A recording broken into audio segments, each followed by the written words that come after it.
few mic checks first. Okay, well, everybody can hear me. Sweet. Now that I know that, let's go on to the other thing I do typically in the beginning of an AlphaISM broadcast is I like to look around our Street Fighter world and see what's going on inside the tournament scene, the community, and everything else.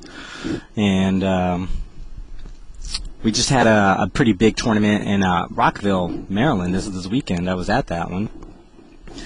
First place in that tournament was $1,000, and I'm told that my microphone is weird. Sweet!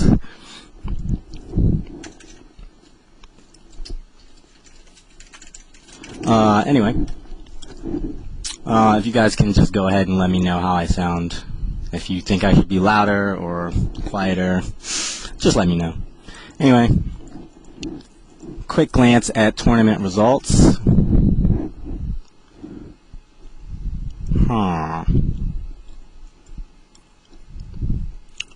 Nothing very interesting. Let's see. Oh, this is a pretty big tournament. No? Okay, 25-man tournament. Arcade altercation in the Midwest. Interesting to see that the winner of this one was Josh Ballard from the Cleveland area, actually from Oberlin, Ohio. Haha, my alma mater. Shoutouts to Oberlin. Yeah. Anyway, Josh Ballard, and he plays Seth, one of the Seth armies. So that's interesting. If you guys didn't know, Seth is winning some tournaments there. Yeah. No MvC2, of course. Game probably wasn't out yet. Anyway,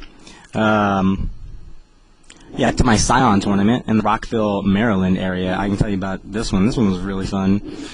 We had about 8 setups going, so tournament was run pretty quickly, except for some minor holdups in the middle, which amounted to, I don't know, some pretty long delays, but the tournament was pretty genuine quality other than that, I suppose. I know I had fun because, well, I got 9th place, and we had 3rd place Eric Kim, who's one of the strongest Sagats on the East Coast. You guys probably heard me talk about him before. 2nd place was Stephen Harrison, another Sagat. So, you know, don't forget, guys, about Sagat just because he wasn't in the top 8 at EVO, because he's still out there.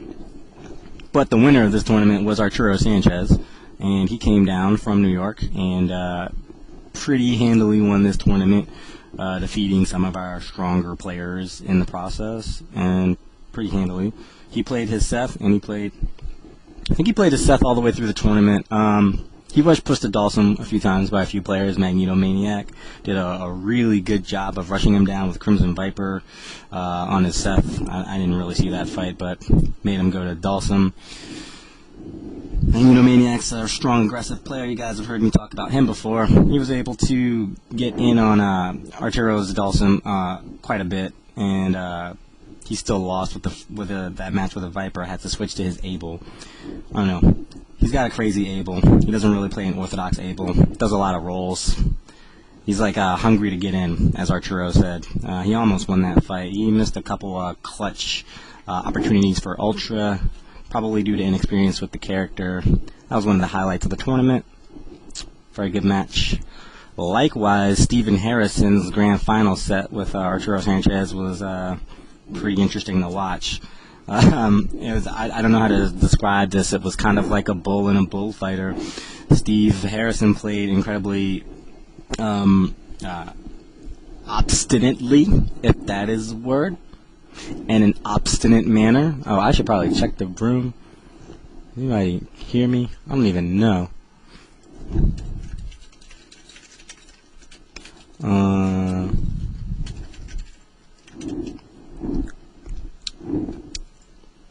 Yeah. So Steve played Sagat.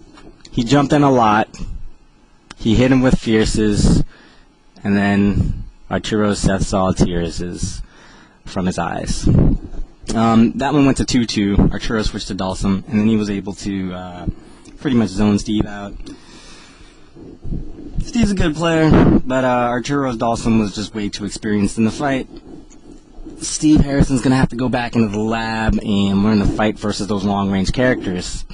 He was able to play for the trades in his favor, but just going from Seth to Dawson and getting that little bit of a life vitality increase shows you how much better the player Arturo was in that tournament, I guess, because he was able to, you know, do a lot. I mean, he was able to play with a guy who was down to just trade it out and out-trade him with a lower life character. But, you know, Dawson's no slouch. Anyway, great tournament. Winner of that one, $1,000. Second place was $500, and the third place prize was quite a bit of swag and prizes. Not only that, these guys raffled, I want to say like 50 items all through the day. And the only reason I'm telling you about the raffling is because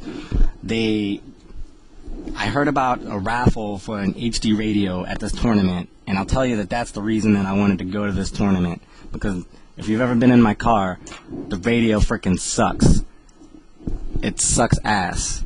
It's broken, and like my subwoofer is going down. The wiring for my subwoofer sucks. So when I listen to rap, it sucks. I don't even listen to rap. I gotta go ahead and turn it to NPR because, you know, my UGK album, it's not banging. What's the point? And, wow. Anyway, HD radio. I said I want the HD radio. They raffled 50 items. I won nothing. People won all the way down to the club for your car, security device. Dudes winning cases of Red Bull Cola. One dude won 2 cases of Red Bull Cola. You'll see pictures of this on the website, infamousgamers.com. People were winning ridiculous, irrelevant items, nothing to do with video gaming at all, but, you know, it was tons of stuff to win. I won nothing. I felt pretty sad until she got to the last item. She said, "This is for an HD radio, guys." And I thought, that's my radio. And she said my number. And I got that radio, dog! I got that radio. Y'all should have seen me. I was so hyped. Anyway, you probably see a picture of me like spinning around in the air looking crazy because I was flipping for that shit. Anyway, I got me an HD radio now. I got me a radio. If you got, yeah, anyway, yeah. Yeah, so guys, you know, I guess I should, you know, say, you know, I like to give a few minutes to a good tournament. So if you guys ever see another Scion type of tournament or whatever, check it out, because there was some money there to be had, you know? All you had to do was beat Arturo. It's not unbeatable. I think we've seen that. Oh! Anyway.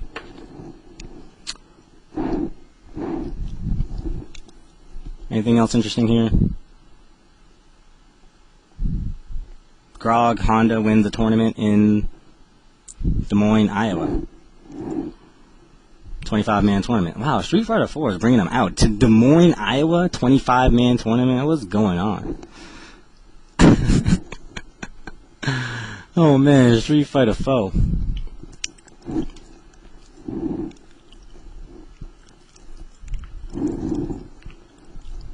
Man, it is really hard to beat. Hey.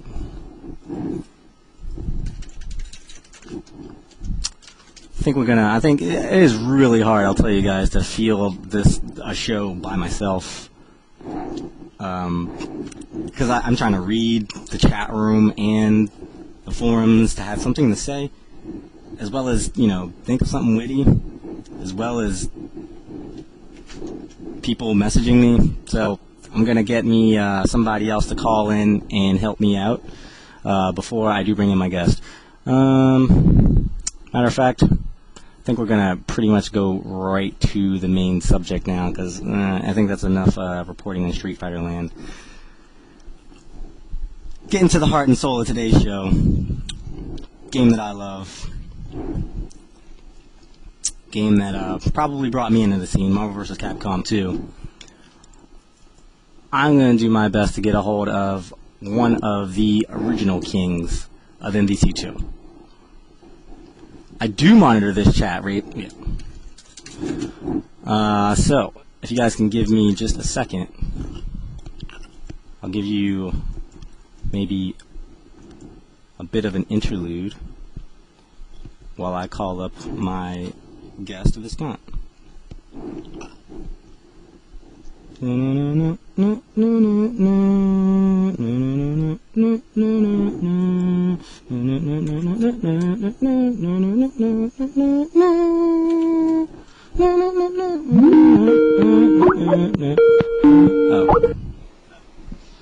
Hello. What's up? What's up, Dave? This is not Viscant. Calm down. I wish I was Viscant. No, you don't. You're glad that you're Toshin. We got Toshin. Anyway, Toshin's gonna help me out tonight, so you aren't gonna hear so much dead air. Ha! Bet you thought I didn't have that one covered. So I am going to call Viscant now while Toshin hums the song for you or something. Why don't you tell them? Have you been playing MvC2 yet, Dave? I played a little bit of it at my friend's house. I just gotta get some money back from the Evo to be able to pay for my points for that game, but I'm happy with it. Okay. No, I'm not like you in like the knowledge base of the game. That's why we're here tonight. So I'm hoping to pick up some tips. You know, I don't have the greatest MSP in the world. Are you trying? I don't have no idea how to play MSP. Are you trying to play MSP? Is that? No. I'm just trying to say it's like I'm trying to learn. I'm gonna pick up some stuff. I hear ringing. Yeah. See if he picks up. I didn't actually give him any warning. Hello? Hey, Jed. Hey, what's up, man? Man. Alright. You sound sick. You do not sound good. What is up? Yeah. Alright. So, it was free tacos at Taco Bell Day. Or not at Taco Bell, at Jack in the Box. You get 2 free tacos, you show up. So I spent my afternoon just driving around to each place. And I made it to 18. My goal was to get 30. So Oh my God. I am in a lot of pain right now. I might have to just kind of drop the phone and just disappear for 30 seconds. So if that happens, it's cool. That's okay. And, it's Marvel, baby, right? That's how we do. Yeah. Yeah. I also have the tail end of the Ebola virus. I still got the cough here, so Yeah, dude. that time's over. But I'm loving Marvel. Well, that's not true, but yeah. Okay. Yeah, dude. It's how has Marvel been actually, I didn't get to record our epic interview from before, so I'm going to try to sprinkle a little bit of that in if we can. So I got to first ask you, your credentials, because people that are listening might not even know. Some of our listeners didn't get to listen to that show. So you started into this scene probably about what era? I started during the Alpha era and with Marvel 1. Marvel 1 was kind of the first game that I was actually good at, but I'd started going to tournaments around 95, 96, when I first broke my leg. But really it was Marvel 1 that got me into it, that got me, going onto the internet, onto, Usenet, alt.games.sf2, trying to find, other people who cared enough about Marvel. Because, at the time, people just thought that Marvel was a kid's game. And so we had a lot of work to do to actually build a Marvel scene into something that other people would not only be interested in, but would be interested in watching also. And then when Marvel 2 came out, that's when I started getting really serious about it.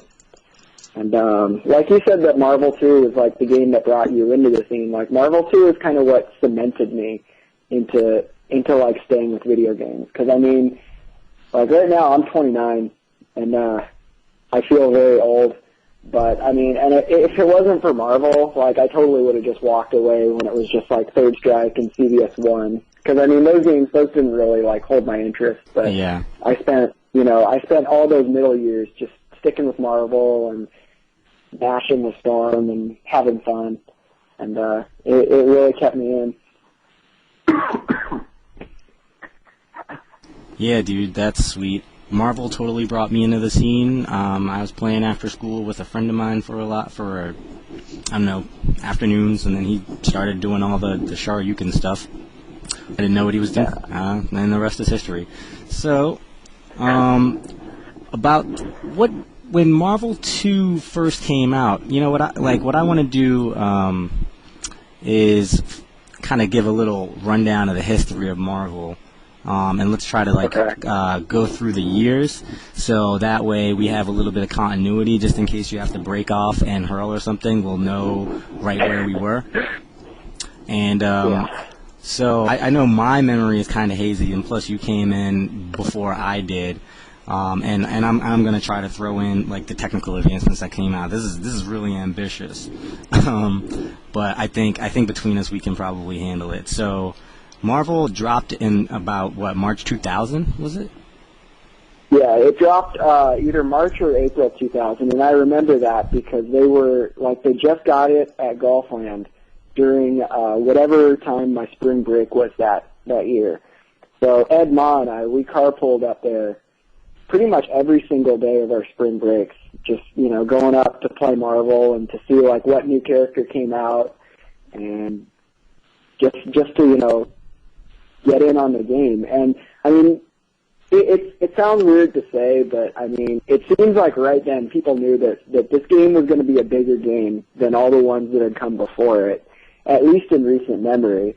Because, I mean, when Golfland got a new game, I mean, for the first day there'd be, 10 people in line at all times, and then after that it would kind of die down. But, we'd get there, we'd pull into the Golfland parking lot, and there'd be, 20 people lined up before the place had even opened, just waiting to get in and to, to try Marvel. Wow. And, I mean, they just kept showing up. It was weird. Wow. Yeah, I remember over here it was the arcade scene was kind of dying off. We still had a few spots, but it was really good for us that the console version came out pretty soon afterwards, because me and my friends, we were able to kind of practice off on our own and then kind of go take it to the arcade guys, and it kind of got some pretty sweet little rivalries going on around here. That was pretty sweet. So, when you guys started to kind of experiment with the characters, do you remember any of the standout developments? Because I want to say for Marvel, for the year 2000 era, basically the Marvel vs. Capcom 1 players were able to hold it down with the OG skills, and the game hadn't really been figured out just yet. I think Arturo won a tournament, the Midwest or something that year. Yeah, Arturo won Midwest that year. He had just a terrible team. He was playing Doom and Venom as his main assist character, and he was winning almost totally on Doom jump back fears. And I mean, the game. Yeah, I mean it's Arturo, so this doesn't surprise anyone. Jump back fears for life. Yeah, the game was so primitive that people were having some serious trouble with that. And I think one of the cannons, I think it was Tony, he got third place at that by playing Cable, and his big strategy was against a blocked ground Viper Beam. He would alpha counter into Juggernaut and then cancel into Headbutt and just wipe out that character. And people were like, "What the hell is this? How do you get by this?" He blocks something and he kills the whole character. This is bullshit. And I mean, that's kind of the level that we were dealing with. Genius. At the very beginning of Marvel. Cable was the first character to come online, and, I mean, we kind of had Strider. Alex Valle was playing Strider, and he was actually, winning with him. But, I mean, what Strider Doom looked like at that point, that there is absolutely no resemblance to what Strider Doom would actually become. It was pretty much just mashing really hard while you had orbs up and trying to get Doom somewhere near them. There were nowhere near the amount of cool setups, dropping the bomb or throwing animals. Yeah, I still do the mashy shit. Mashing. I'm still mashing. Yeah. I'm totally mashing. Dude, I love it when I can DHC from Storm to Strider and then juggle them with the orbs, because I can mash so hard and mash 20 juggle hits. Yeah.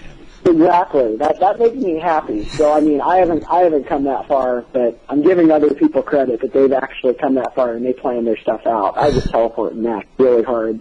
Yeah. Yeah. But I mean, what happened in 2000? It it's really hard to understand how much trouble people have, like, with basic engine things. Like, I mean, okay, like with Storm. I mean, I was playing Storm pretty much from the beginning of the game. She was the third character that came out at Golfland, and I instantly liked her, and I just, like, had her on either my main team or my secondary team pretty much from, like, the second she came out. And, okay, I mean, I've been playing her for, like, 3 or 4 months, and I had to be told that you could dash up after you super jump, and then you could, like, throw the vertical typhoons out. And I mean, it sounds really stupid, but this just never occurred to anybody for a really long time. It changes your trajectory. And, it's not totally intuitive, you know? Yeah. But I mean, it's stuff that was that basic, that, you know, I want to say elemental, and people just, they couldn't get it through their head that was, you know, something that you could do. And, like the first time people were triangle jumping with Magneto, I mean, it's there. The computer does it. And, I mean, people just couldn't understand, you know, you do this, you jump, and then you dash down? Wait, how does that work? Oh yeah, dude, you're getting ahead of us. I know tri-dashes didn't even get fast for, like, you know, a few more years because it was just like, you know, nobody really knew what they were doing. I try to explain this to people, and I never can do it. So that we're going to be able to cover that tonight. This is so good. Yeah, I mean, we're looking at, like, you can look at the B4 tapes, and, like, they have, like, for the trailer, they had Image doing, like, dash in low short with Magneto. And that's what Magneto was. He was dashing low short, and then he hits you, and then he comboed into Tempest. There's no such thing as a reset. Like, that never occurred to anybody that you could do a reset. It was like, you have them. Let's do as much of a combo as we possibly can now. Yeah. And, I mean, let's see, who else were these people using? I mean, people were using Iron Man, but, like, they couldn't figure out how to set up his infinite, so they were just using him as, like, a DHC partner, and then, like, I remember that guy in Cali, was it Scott A, won a string of tournaments just using a different assist every week, and, like, Iron Man assist, Iron Man infinite. Yeah, he was using, like, Iron Man Thanos, or Iron Man Akuma, and it was working because, like, he was using these different assists to set up the infinite, and people were like, wow, you know, all these characters are viable because, you know, he does short, then Akuma comes out, and then you win. And I mean, like, that's something else that took a long time to come online. Like, Scott was doing it, but people didn't really grasp that he was, like, hitting short and assist at the same time. And he would only do that sometimes. Yeah. Like, most of the time, like, he'd call out Akuma and you'd fall into it or something, and then you'd get the assist. Right. Like, the concept of comboing into an assist and using an assist to, like, you know, pick them up, like with Psylocke or something, that took a long time for people to get that through their heads. I remember that. I remember when, you know, my friend that went to my Shoryuken buddy, who was always a step ahead of me and would just kind of teach me what I was supposed to do, and then we would, you know, grind it out. I remember when he came to my house and said, we have to learn mid-combo assists. And I was like, what is that? That sounds crazy, dude. Like, and he's like, you know, you gotta call your assist, like, in the middle of the combo. So I'm like, oh, okay, well, like, I can do that. So, you know, you kind of mash it at first, and then the assist kind of comes out, and then you hit maybe, like, a jump fierce or a fireball or something off of it. You know, it's so elementary. Yeah. So, and I mean, like, that's totally getting ahead of ourselves, because that didn't really get, I don't think people were doing that consistently until, like, 2001, when people started playing MSP, or, like, Magneto Cable Psylocke. And I mean, like, we filled up an entire year with, like, just stuff like Jump Back Fierce with Cable and Doom, and cross up assist, or something. And I'm trying to figure out who was the first person to actually start playing Blackheart, and it was anybody out here. It had to be somebody on the East Coast, and I don't even think it was Arturo. But the first person who came up with Blackheart like that just changed the whole game right there, because we were using Blackheart only as an assist. Yeah. And like, setting up Doom Blackheart traps. Right. And then somebody out east figured out that you could just like start mashing short and like calling out either Psylocke or Commando. Yeah. That changed everything. Yeah, Philly had really good Blackhearts. That was one of the, like, Philly's achievements since they never got to travel, like, you never really knew about it. But even, later on when people traveled and they would fight a Philly Blackheart, people from West Coast would lose to those Blackhearts because they just had no idea. And those guys were, like, grinding in the 7 levels of hell for all these years. Yeah. So, yeah, I guess so 2000, like after that tournament.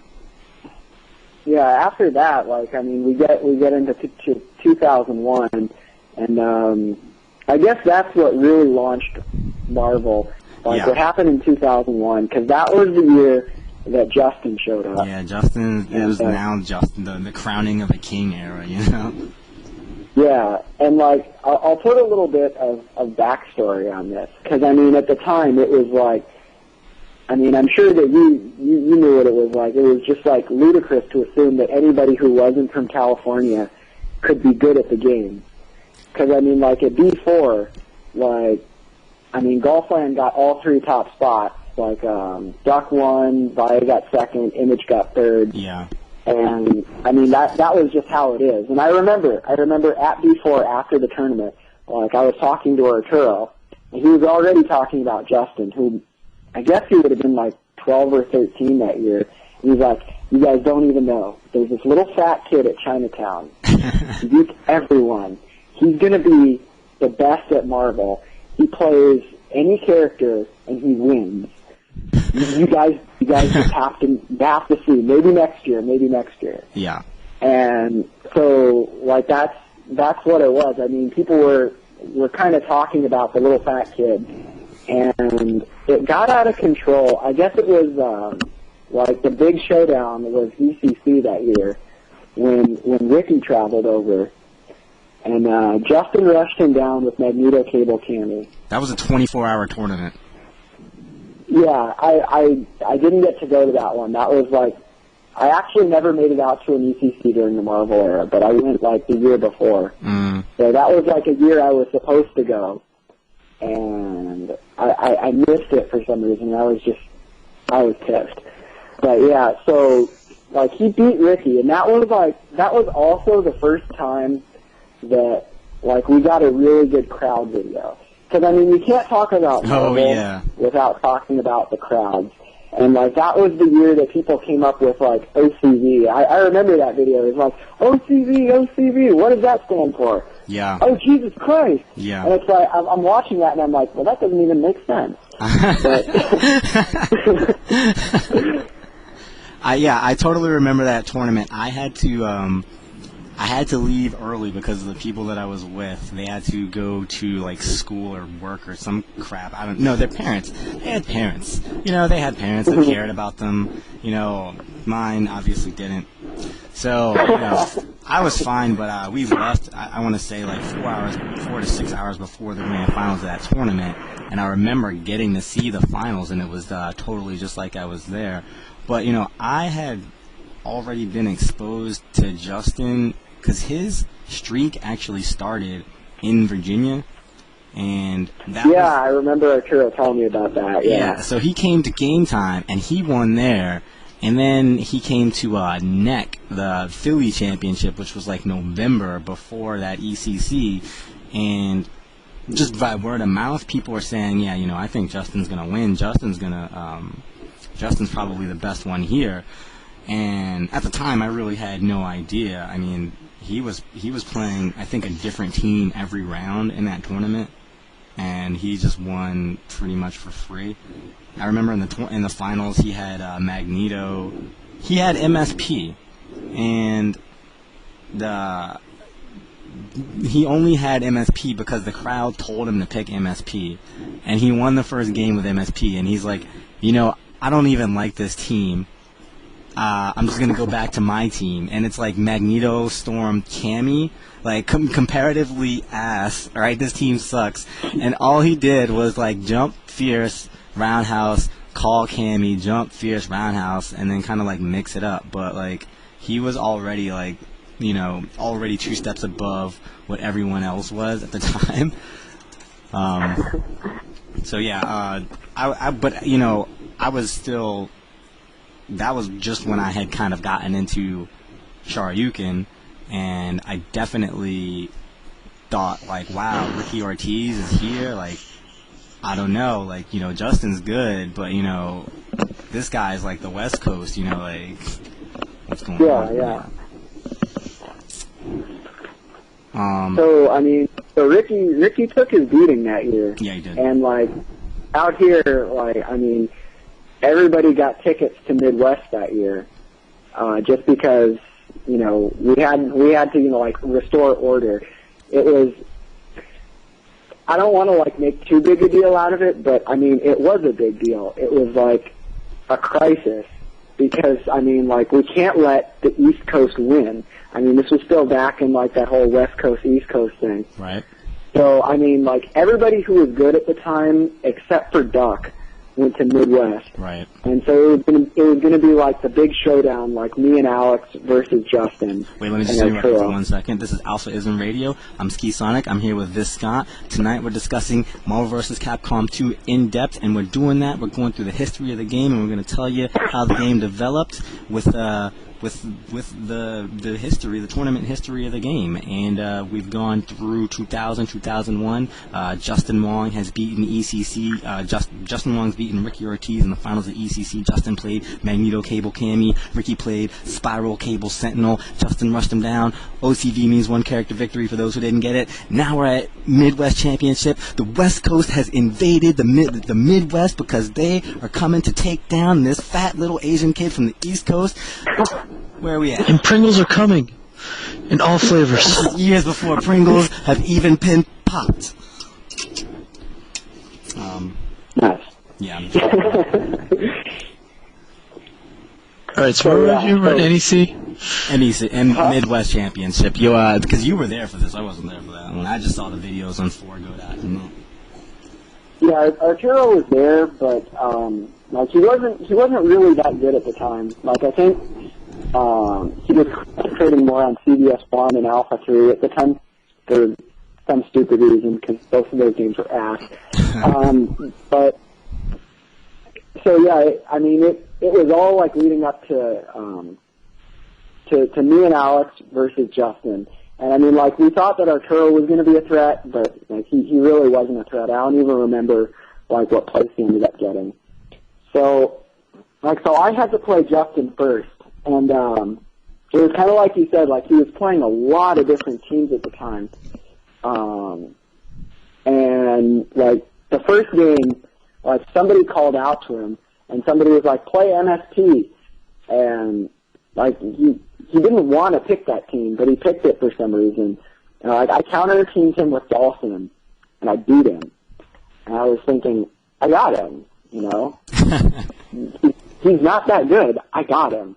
And then so Justin thinks about it for a long time, what he's going to do next. And he picked Blackheart Sentinel Commando. He picked Team Watts on me. And I was like, all right, I played Alex. I played Watson. You're not going to beat me with this. And he did. And he ran 3 straight on me. And I kept trying all my secret Blackheart counters. The first game, he beat the Dolphin, and that would be the closest game, because if I didn't mess up right at the end, I probably would have got him. And then the next game, I think it was the next game I tried Bison on him, Bison something Doom. Because, at the time, I thought that Bison beat Blackheart, and that really didn't work. This sounds so funny. What game are we talking about? Yeah, and, the next game, I tried using Guile as an assist, because, at the time, I had this secret strategy that Guile's assist killed Sentinel, and we didn't even get to Sentinel at that point. That was just, I took a beat down that time. So, eventually, Justin and Alex, they met in the finals, And I remember the finals only because Arturo was like, he was cracked out or something. He was like just freaking out about what was going to happen. I mean, like I've known Arturo for probably, God, like 10, 12 years at this point. That moment when like Justin was like asserting himself, that is the happiest I have ever seen Arturo, ever. Yeah. Because, like, at the time, like, when they met in finals, everyone just assumed that Alex was not only going to beat him, was going to just run a train through him. You know what I mean? Uh-huh. And, like, we were like, I mean, people didn't, like, bet on games at the time, but we were talking about, like, what's going to happen. And Arturo was just like, oh, man, Justin's going to lose. Vae's going to kill him. Vae. My God, no. I don't want to watch. I can't watch. I don't want to watch. And I think Justin swept him. Like, I think it was 4-0, 4-0. I think it or, was... Like, No. I think it was... Was Justin in the losers?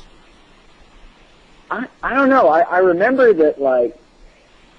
I remember that he got, like, the last few games, and everybody in the crowd was yelling to Vae to pick Strider Doom instead of picking, like, the Blackheart teams that Justin was infiniting. Right. And he wouldn't do it. Right. And, like, he just kept getting comboed. I think Justin swept him. I remember him making a comeback with, like, Cammy. Oh, you know what it was? Yeah. Didn't he play Team Watts? And I think Justin built a lot of meter with Magneto every fight, and then shot him with with Cable unless Magneto got out the box. One of those fights, though, he made a comeback on like 2 or 3 characters with Cammy. The last fight, Vae goes to Strider Doom. He like almost pulled off like one bit of a trap, and then I think Strider just like died or something. Yeah.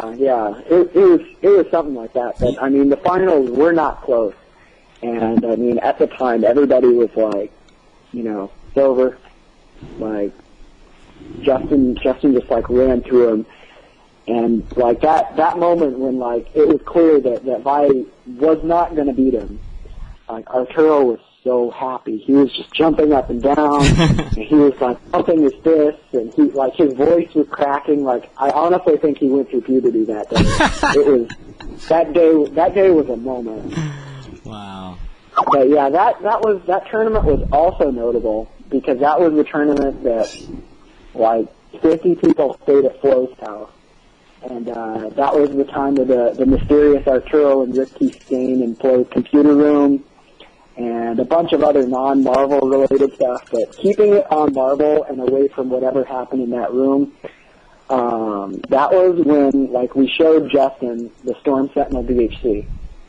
And, because at the time, like, I think Justin had been, like, experimenting with my team or something, but he was doing it wrong. He thought that you would mash out or roll out of, like, Storm to Sentinel DHC. And, like, he made me show it to him, like, 5, 10, 15 times. He's like, do it again. Do it again. Oh, really? Oh, wow, do it again. And like, you could see his eyes light up. and he got really excited. And that was when, like, Storm Sentinel moved east. But, okay. Wow. So, yeah, wow. at the time, like, on the internet and stuff. Yeah, you did the top 9 post around this time, right? Huh? Didn't you do the top 9 post? Because you did that top 9 post that pretty much made the tiers. Yeah, like, I mean, this was happening, like, sometime during 01 when everybody would ask me, like, you know, where do the tiers stand? And because I was like, I mean, Duck would post on SRK at the time, but, I mean, like, he didn't really have the patience to write out, like, long posts on what he thought. And I did because, like, at the time I had, like, a really crappy job. Like, this is 2001, so I'm pretty sure I was working at the shoe store at the time. So I've had long periods with internet access and absolutely nothing to do because nobody, okay, first off, nobody goes to Payless Shoes at like 7 at night. I mean, between the hours of 7 and 10, I think I maybe sold like 2 pairs of shoes in the entire year and a half that I was working there. But, so I had a lot of time on my hands at this point. So yeah, I wrote out, you know, the top 9 characters of Marvel at the time, which was like Storm Sentinel, Doom, Cable, Cyclops, Spiral, Blackheart. Who's another one? I don't know. It's not important, probably, but yeah. Blackheart, Strider Doom. Just do a Strider and Yeah, Doom. Strider, that was the last one. Right. And, I mean, people, like, I mean, that was the top people would 9 just for like argue 3 years. Nobody wanted to people put would Iron argue Man up. that stuff for a long time. Yeah. I remember that. But, so we're after Midwest at this point, and, like, people on the internet, they think it's not over, because Duck didn't go to Midwest.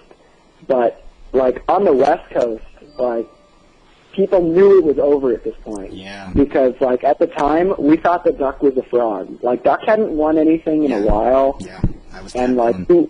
he was doing something with his life. I think this is, like, right around the period when like, he was, like, about to get married or about to have kids or something. Yeah. And it's like, his time with Marvel was pretty much done. And I remember, like, I went to Golf Slam one day and Duck was there. And, like, he wasn't just losing, like, to me and Alex and to Image. He was losing to everybody. And it's like, okay, we have a problem here. And, like, I was actually just, like, clowning around on him for a while.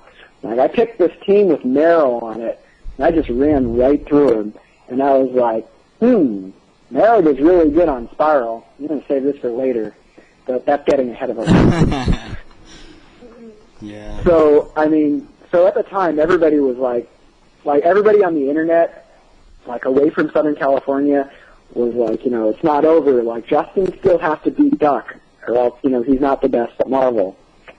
But, you know, everybody who knew was like, it's already over. If he beat Alex, like, Duck is going to be no problem for him whatsoever. But, I mean, like, people didn't know that. So, I mean, B5, like, that was probably the first, like, event tournament. You know what I mean? Because, like, tournaments at the time, I mean, they were just, you know, game tournaments. Like, people would show up and they'd play, and, you know, whoever was the best was going to, you know, come out in the end and, you know, may the best man win. Right. But, I mean, B5, like, since the very, very beginning, like, B5 was Justin versus Duck. Right. And all those Japanese dudes came, too?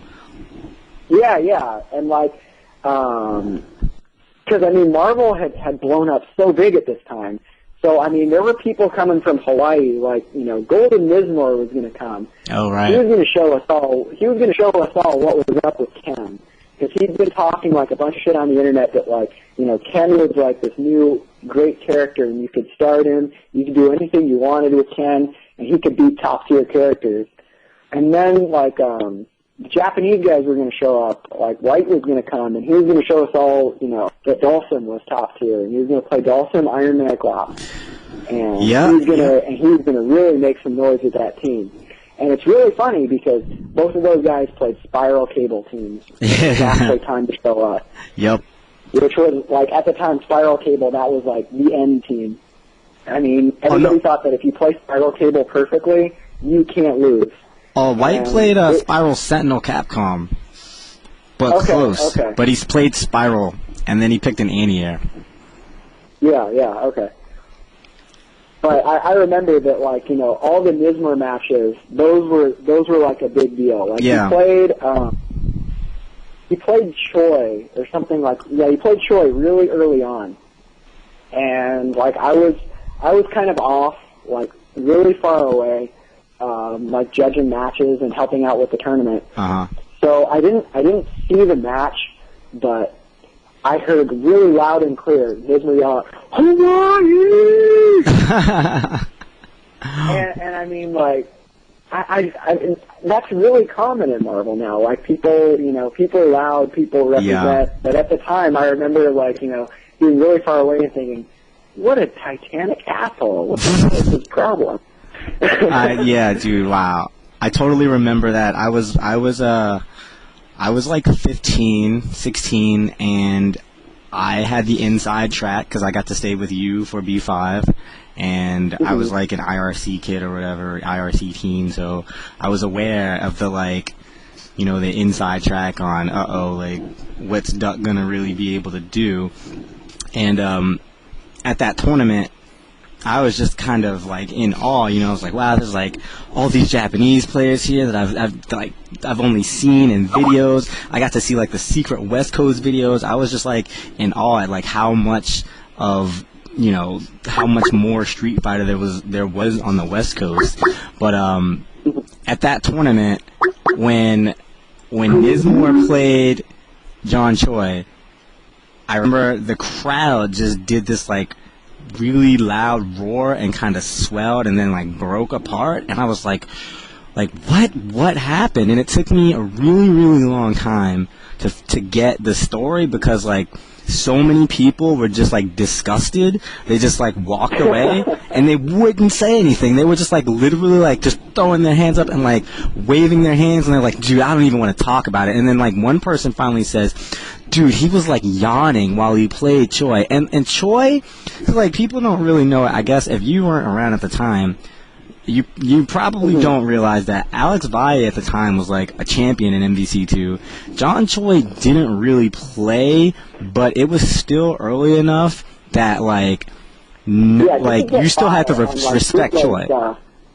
Yeah. You can get by on like, you know, bootleg garbage, you know, the fact that he's John Choi and people were scared of him, and just good fundamentals. Like, he would uppercut people with cable. And, I mean, people do that all the time now because they realize how safe it is. But, I mean, it was just, wow, Troy's uppercutting people in Marvel. What the hell's going on? Yeah. But, yeah. After that, I don't think he really played again. Yeah, I think you know, he was pretty much out of the Marvel scene at that time. But, I mean, like, nobody thought that he was going to win, but people thought he was going to get top 10 because, I mean, he was John Choi. Right. And people were so scared. Right. Marvel was still that game. I mean, like, it's still at that point where it was like, you know, it's the OGs, you know? Mm-hmm. And that's just kind of insane to think about now because, you know, Marvel is, you know, the other world. But yeah, I was really excited at B5 because there were so many East Coast players there. But I was in a weird position because I was hanging out with the West Coast dudes. But yeah, that tournament was really crazy. I remember Mike D coming down to the wire with Alex Valle, and then I think beating him. But Alex Valle wouldn't switch to Team Watts versus the Magneto Storm Cammy or Magneto Cable Cammy or something like that. Yeah, I don't exactly remember like what happened to Alex. I just remember being really, really, really happy that somebody else beat him because like Valle was in my head at the time. And, like, it was just, if I was going to play Alex, I was going to lose, and that was just all there is to it. And, like, whatever happened to Alex, like, I was just so tremendously excited when he finally lost. Because it was like, all right, now I might actually do something in this tournament. Yeah, so, like, the big thing was, you know, was the event. You know, it was going to be Duck versus Justin. And, like, the big drama that a lot of people didn't really realize is that, like, we were looking at Duck's side of the bracket, and people were like, you know, Duck's not going to make it. Because, I mean, he wasn't that good that he could just, like, kind of go through a bracket. Right. So, I mean, the fact that we actually got Duck versus Justin was a really big upset, because Duck had to go through a lot of people who were better than him. Like, I think he went through Combo Fiend, and at the time, Combo Fiend was just on a total other level than Duck was. And this is, like, you know, the very beginning of Combo Fiend. Like he was good, but people didn't, you know, he wasn't thought of as, like, one of the best players at anything yet. That's when I started believing in Tournament Fate. Funny. Huh? That's when I started believing in Tournament Fate, when Duck made it to the Grand Finals. Yeah. He was destined to do it. But, I mean, his wife was there and everything. Yeah. And this was the year that what was it called? Apex, where like because it was going to be such a big deal, like B5 was going to be such a huge deal that they wanted to make sure that they had everybody seated properly. So they had the Apex system for Marvel, and like, I guess they didn't really think it through that people would abuse it and that people would want to be the number one seed that badly. But, like, people would come up with all these bogus, like, 64-man tournaments that they were just set up that they could win and get like, 6,400 points. So it would be like, the guy who came up with the scam, his friend, his other friend, and then they came up with like 61 John Smiths or something. Yeah. And like I remember that like the system was so broken that that Shady K actually, he came up to me and he was like, if we want to take advantage of Apex, let's not get seeded because we want to be closer to these scrubs and have like a whole bracket to ourselves than the people who are actually good who aren't even seeded on Apex. So like that's how bad like the Apex system actually was. So I mean, again, it was a minor miracle that we got Duck versus Justin to actually come through the brackets all the way and meet each other in the finals. Mm. But yeah. So as far as I was concerned, like I was talking about Combo Fiend, and it's really funny because like right now Combo Fiend owns me at like every single game. Like we could play like checkers or something, and he'd find a way not only to beat me but just to absolutely clown me. But like at the time, like I had that power over him, and like I had to play him to get into like top 5 or something. And I just remember this match because I mean this is one of those matches about Marvel that makes me happy to this day. Like he took me all the way down to like Half-Life Sentinel. And I think he either had a perfect, or he was really close to having a perfect. And that, little bit of Sentinel, and my Sentinel is terrible now, it was even worse back then. That little bit of Sentinel actually took him out, and it swells my heart with pride every time I think about that. But yeah. So like, getting back to like Duck versus Justin, yeah, Justin, I remember Justin started with Mad Cable's Cammy, the team that he had kind of been using to dominate, and he lost the first set. Yeah, it was kind of close, but it wasn't really necessarily convincing. But then Justin switched to Storm Sentinel Cammy, and I hadn't seen Storm Sentinel yet, I don't think, or maybe I hadn't seen that team, but yeah, what was really like exciting about that was the first time that people had seen like you could combo into assists in air combos. Like that was the first time that like he would launch with Sentinel, call Cammy, smack him into Cammy, and then rocket punch. And people in the crowd were like, "What is going on? Like, where did all of his life go?" He was doing launch 1, 2, 3, 4, fly, call, Cammy, grab, or something like that too. Yeah, he was like Sanford had already come along because like he'd come out to a couple of West Coast tournaments, and like I'm pretty sure that Sanford was the one like who came up with these combos. Desmond, but Justin, Executioner. It was Desmond. Desmond was the Sentinel guy. But yeah, like Dustin was the first one to actually show them off, like in a real match when you weren't just like messing around, and like that just blew everyone's mind. But it was like really surprising that Duck made it so close, because I mean that has to be one of like the biggest tournament achievements that Duck has done. And Duck has won a whole bunch of tournaments. He's won a couple of Evo tournaments, but getting second place at that tournament. He had nothing. And there were like, 10 or 15 people there who were better than he was. And a lot of people expected me to beat him. And he just made it through, and he gave everyone like the finals that they wanted to see. That was really big, because like people would look at B5 a lot differently if I would have gotten through Duck and I would have played Justin in the finals. Because I mean, it wouldn't have meant as much. I mean, I still had like a big name, but B5 was Duck versus Justin. Right. And people would have been pissed if they didn't get Duck versus Justin. Mm-hmm. So, while it pisses me off that I didn't win that, and that I let a bunch of people down, that I proved Mike Watson right, and let me just tell that story, getting a little off topic there. So about 10 minutes ago, I was telling you about how, like, I was just like, running through them with Marrow. Yep. And I decided to file that away for later. So, like, here's something that, like, I didn't know until, actually a couple of years ago. So, like, I was playing Duck in the losers finals there, and, like, it's 1-1. Like, I won the first game, I lost the second game, and I seem to remember that I got blown out in the second game. And it must have been a bad beating because, like, I decided for some reason that I needed to change characters. But, so what I didn't know about this is that Mike Watson was telling somebody, like, who was watching, they're like, all right, watch this, Jay's going to do something really dumb. And then, like, 3 seconds later, I picked Marrow.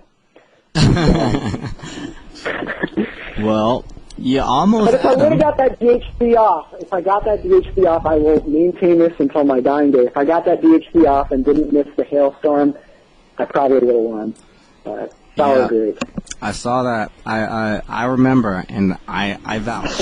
I vouched that if you had gotten that Marrow Storm DHC that I've never seen anyone ever do, you would have killed his assist, and you probably would have been able to run away for the reach for the sky. So at this time, we're in 2001. Storm is pretty good at running away, but we got no tri-dashing. Do we have wave dashing? I think wave dashing made Doom obsolete just over that summer, right? Yeah, like, I was starting to have a lot of problems just keeping Doom as, like, a viable starter character at the time. Right. And, like, people didn't really come up with triangle jumping with Storm and making it fast enough to actually combo.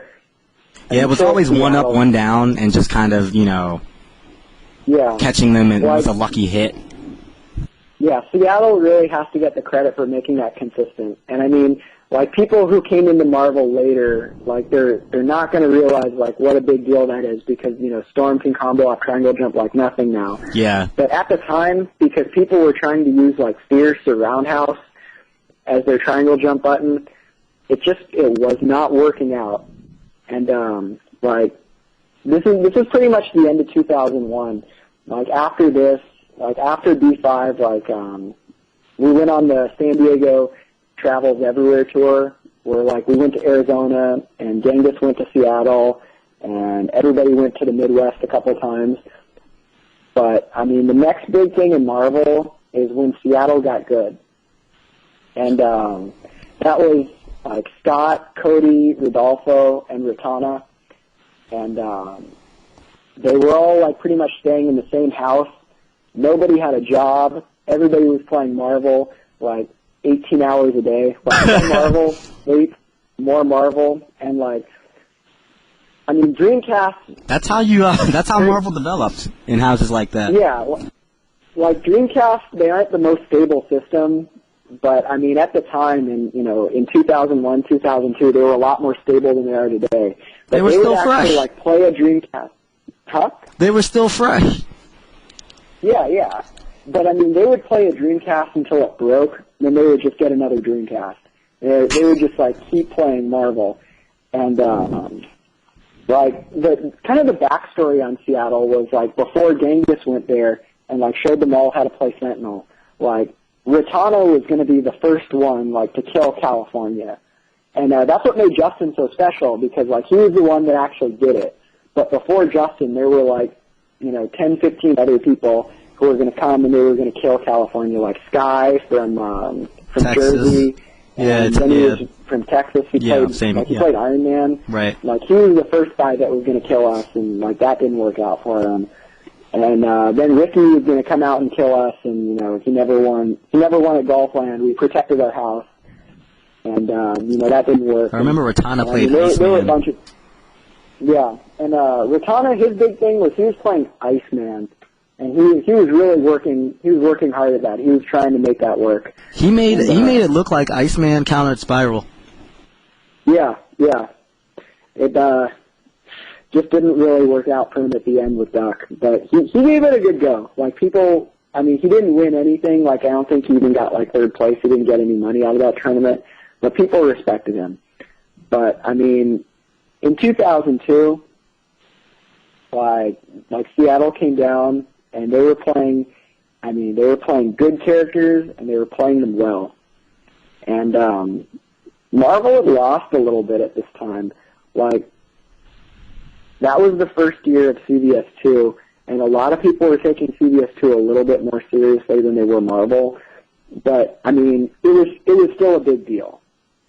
So, like, Rodolfo that was the year that Rodolfo got second, right? That was the UCLA year. So we also had, like, the development of the tri-dash at this point. Like, it started off at the, like, one move up, one move down, and then at this point, I think we only had really tri-dashes with roundhouse, and they weren't that fast yet. Nobody had started doing those tri-dash shorts, and that's why, like you said, nobody could really get it with Storm, and nobody got it really consistently. Nobody had that speed yet. Nobody knew how fast it could really be done. And I remember nobody even did the normal jump ones for a while. It was always the super jump ones, too, for like 2 years. Yeah. But this is the year that Marble starts looking like modern Marble, because like the Seattle guys and Justin, they're making Storm move really fast. Like, this is when Storm is starting to like really assert herself. And because like the Seattle guys, they basically deconstructed Genghis's Sentinel, and like that was kind of where Sentinel originated. Like Shady K and Genghis playing each other in another house where nobody had a job, just playing each other like 12 hours a day. And then Seattle got a hold of it, and then like at Evo that year, then it got exported out. And Desmond and Sanford, they were working on their own stuff. And I mean, this is starting to look like real Marvel right now. People are playing, you know, the consistent teams. They're playing like Storm Sentinel Commando. I don't think it had a name yet because, I mean, outside of the East Coast, Sanford wasn't really that known yet. Yeah, so, I don't think it became Santhrax just yet. Yeah, but I mean, like, people were playing that team. I was playing that team. Yeah. This was the year that Justin sucked out on me yet again. I crushed him the first game, like Storm Sentinel Commando with MSP. I was well on the way to crushing him the second game when he came back on me with a little bit of Psylocke and about 10% of Storm, because like he was actually making Storm move fast, and I hadn't seen that at the time. I just didn't know. And and I was like, all right, well, I'm winning by so much, I'll just block low and call Commando, and that just didn't work out for me. But yeah, this is the year that, like, you know, Marvel starts looking right. Like, people are playing, you know, Storm Sentinel Commando, MSP. Like, Rodolfo came out with his team, Sentinel Cable, Magneto in the back, using that stupid beam assist that nobody had figured out how to use until Rodolfo came up with it.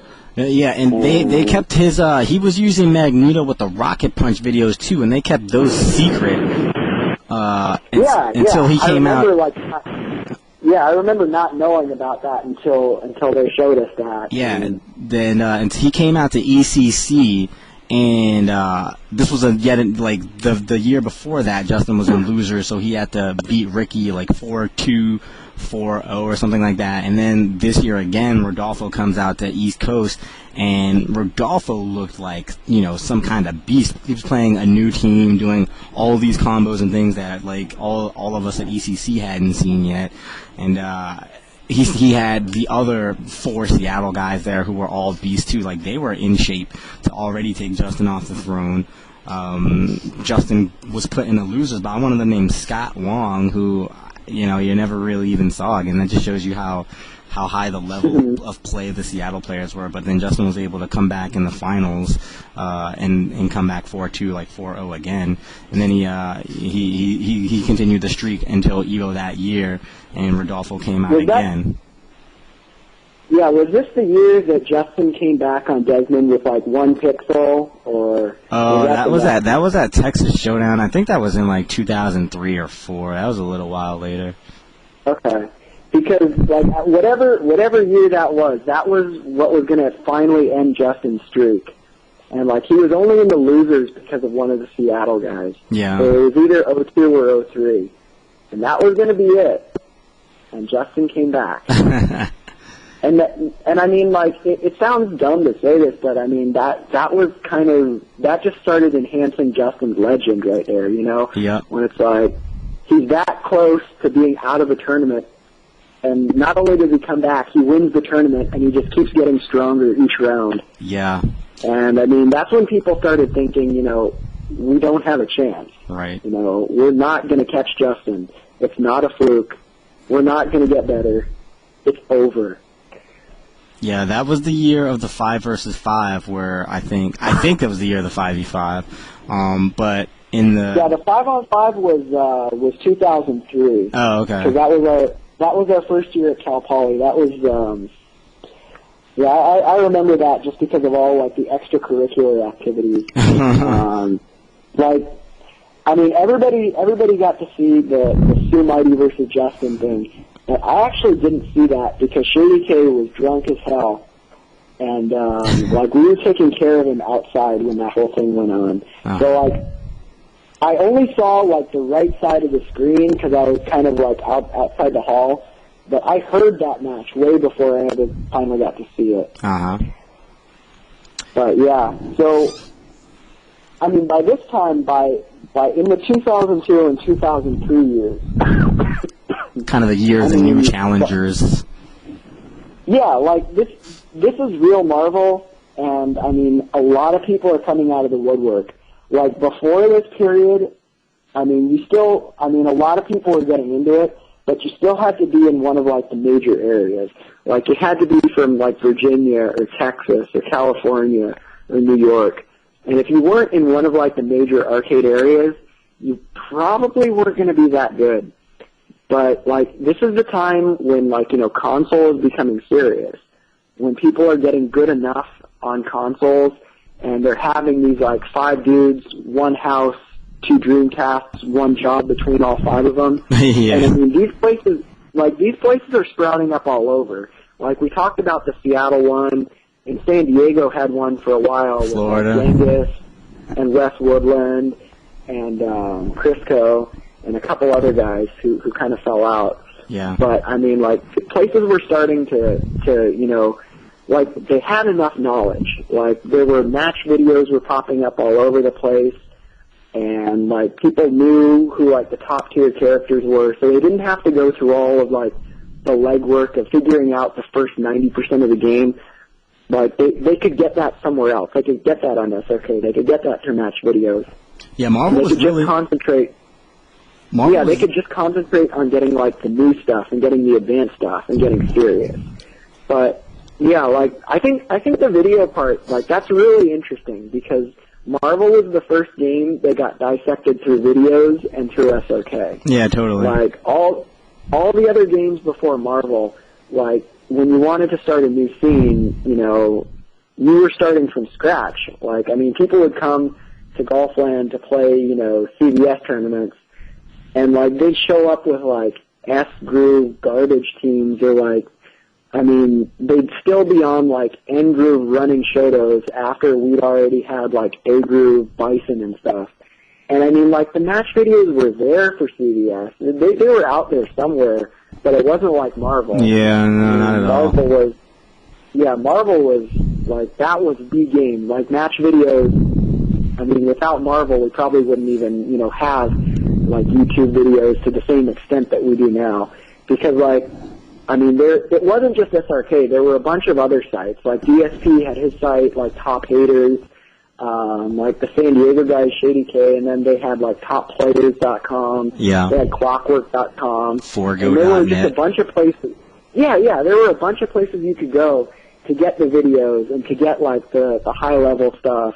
And you could really get into it. And that's why, you know, with Marvel, we started having all these people in their console houses and their console scenes. So by, you know, 2002, 2003, I mean, people were good from all over the place.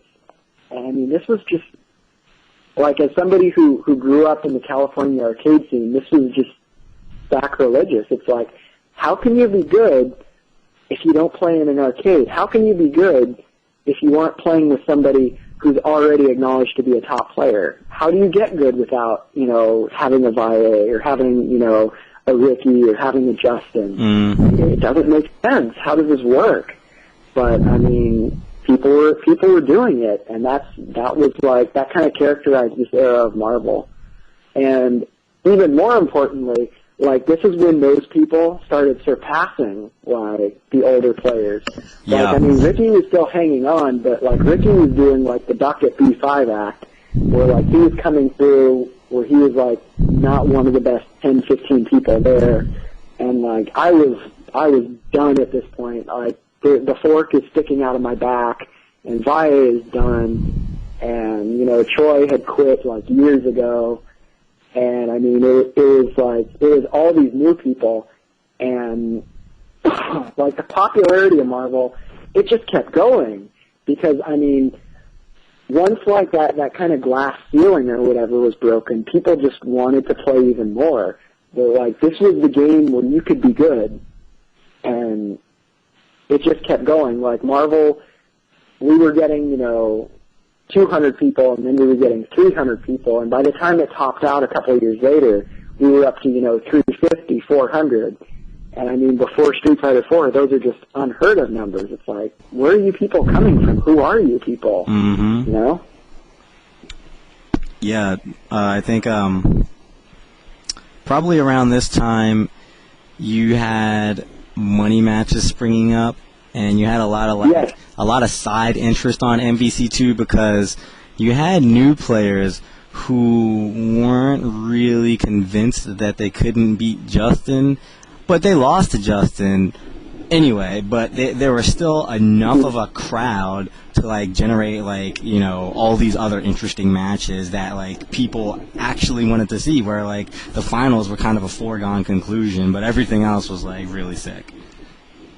Yeah, people wanted to see, like, the money match at this point, and, like, I've had this conversation on SRK and on IRC, like, I've had this conversation with Tony Cannon, I think, and, because, like, a couple of years ago, we were trying to figure out where money matches came from, because, I mean, like, before Marvel, I mean, the tournament was everything. I mean, you want to prove that you're the best? Okay, win the tournament. But because Justin was there, like, that option wasn't there. Like you said, the finals are a foregone conclusion. It's going to be Justin versus somebody. Justin is going to come through. Like, he might make it interesting by not, you know, paying attention through the first set, but then he's going to run through you in the last set, and that's going to be that. But, I mean, because we were dealing with such giant fields, I mean, when you've got, like, a 32-man tournament, if you're second best, I mean, you're probably going to make it through. You're going to get to the finals. But, like, with Marvel, we're dealing with, like, these 256-man brackets, you know, bigger than that brackets. And, I mean, there are a lot of good people who are going to run into Justin early, then they're going to run into someone good in the losers. And they're not even going to factor in. They're not going to be top 10. They're not going to be top 50 sometimes.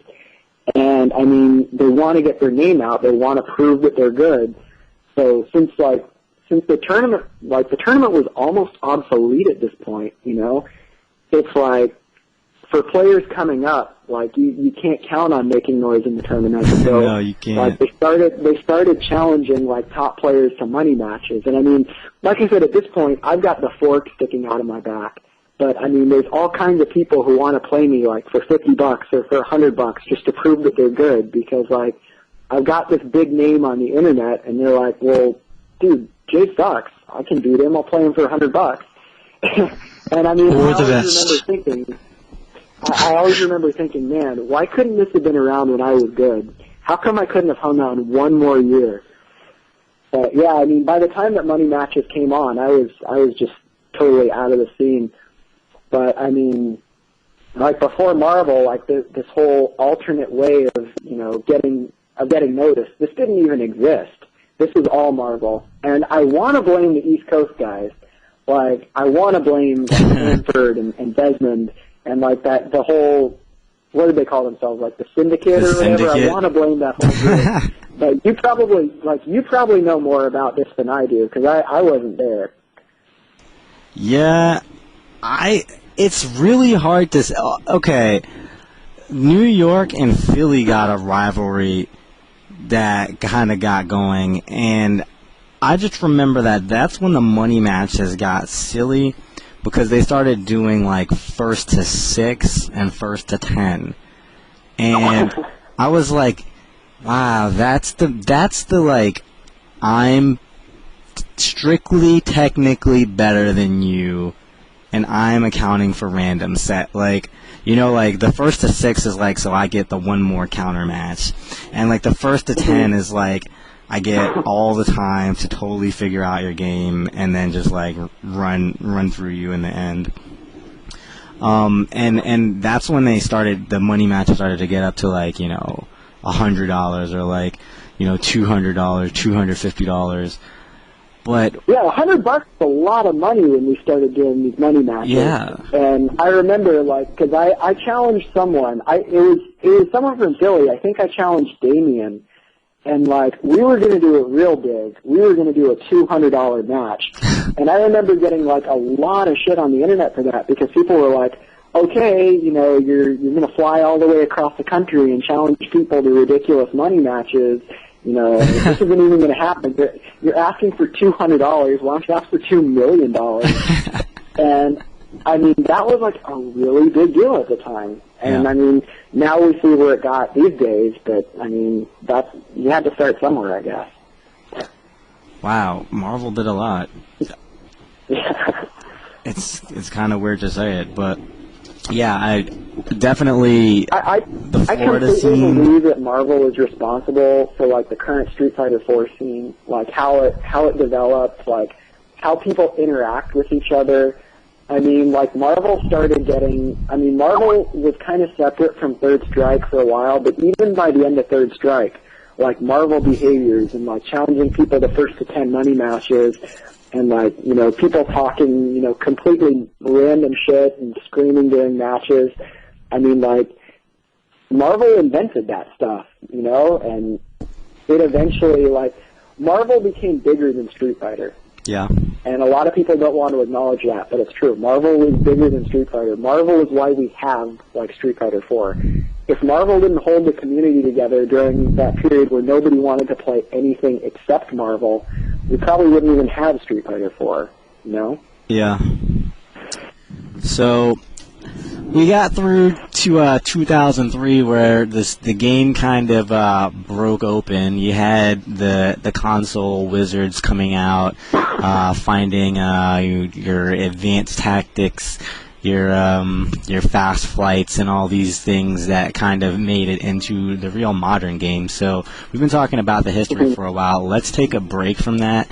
We might pick that up either tonight or maybe another day. But let's talk about the game itself now, because we're talking about how the game really developed. So I did have one person submit to me a question, and we've kind of danced around this topic a little bit, but what he really wants what he specifically wants you to talk about is how the game kind of went from a top 9 to a top 4 of a game, and that's kind of the time that we're at in the game. And he wants you to talk about Doom.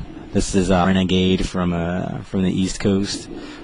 Okay. So he wants you to talk about Doom Storm Sight because he feels that you still play this team, but I would have told him that you don't play any team, but I didn't want to break his heart.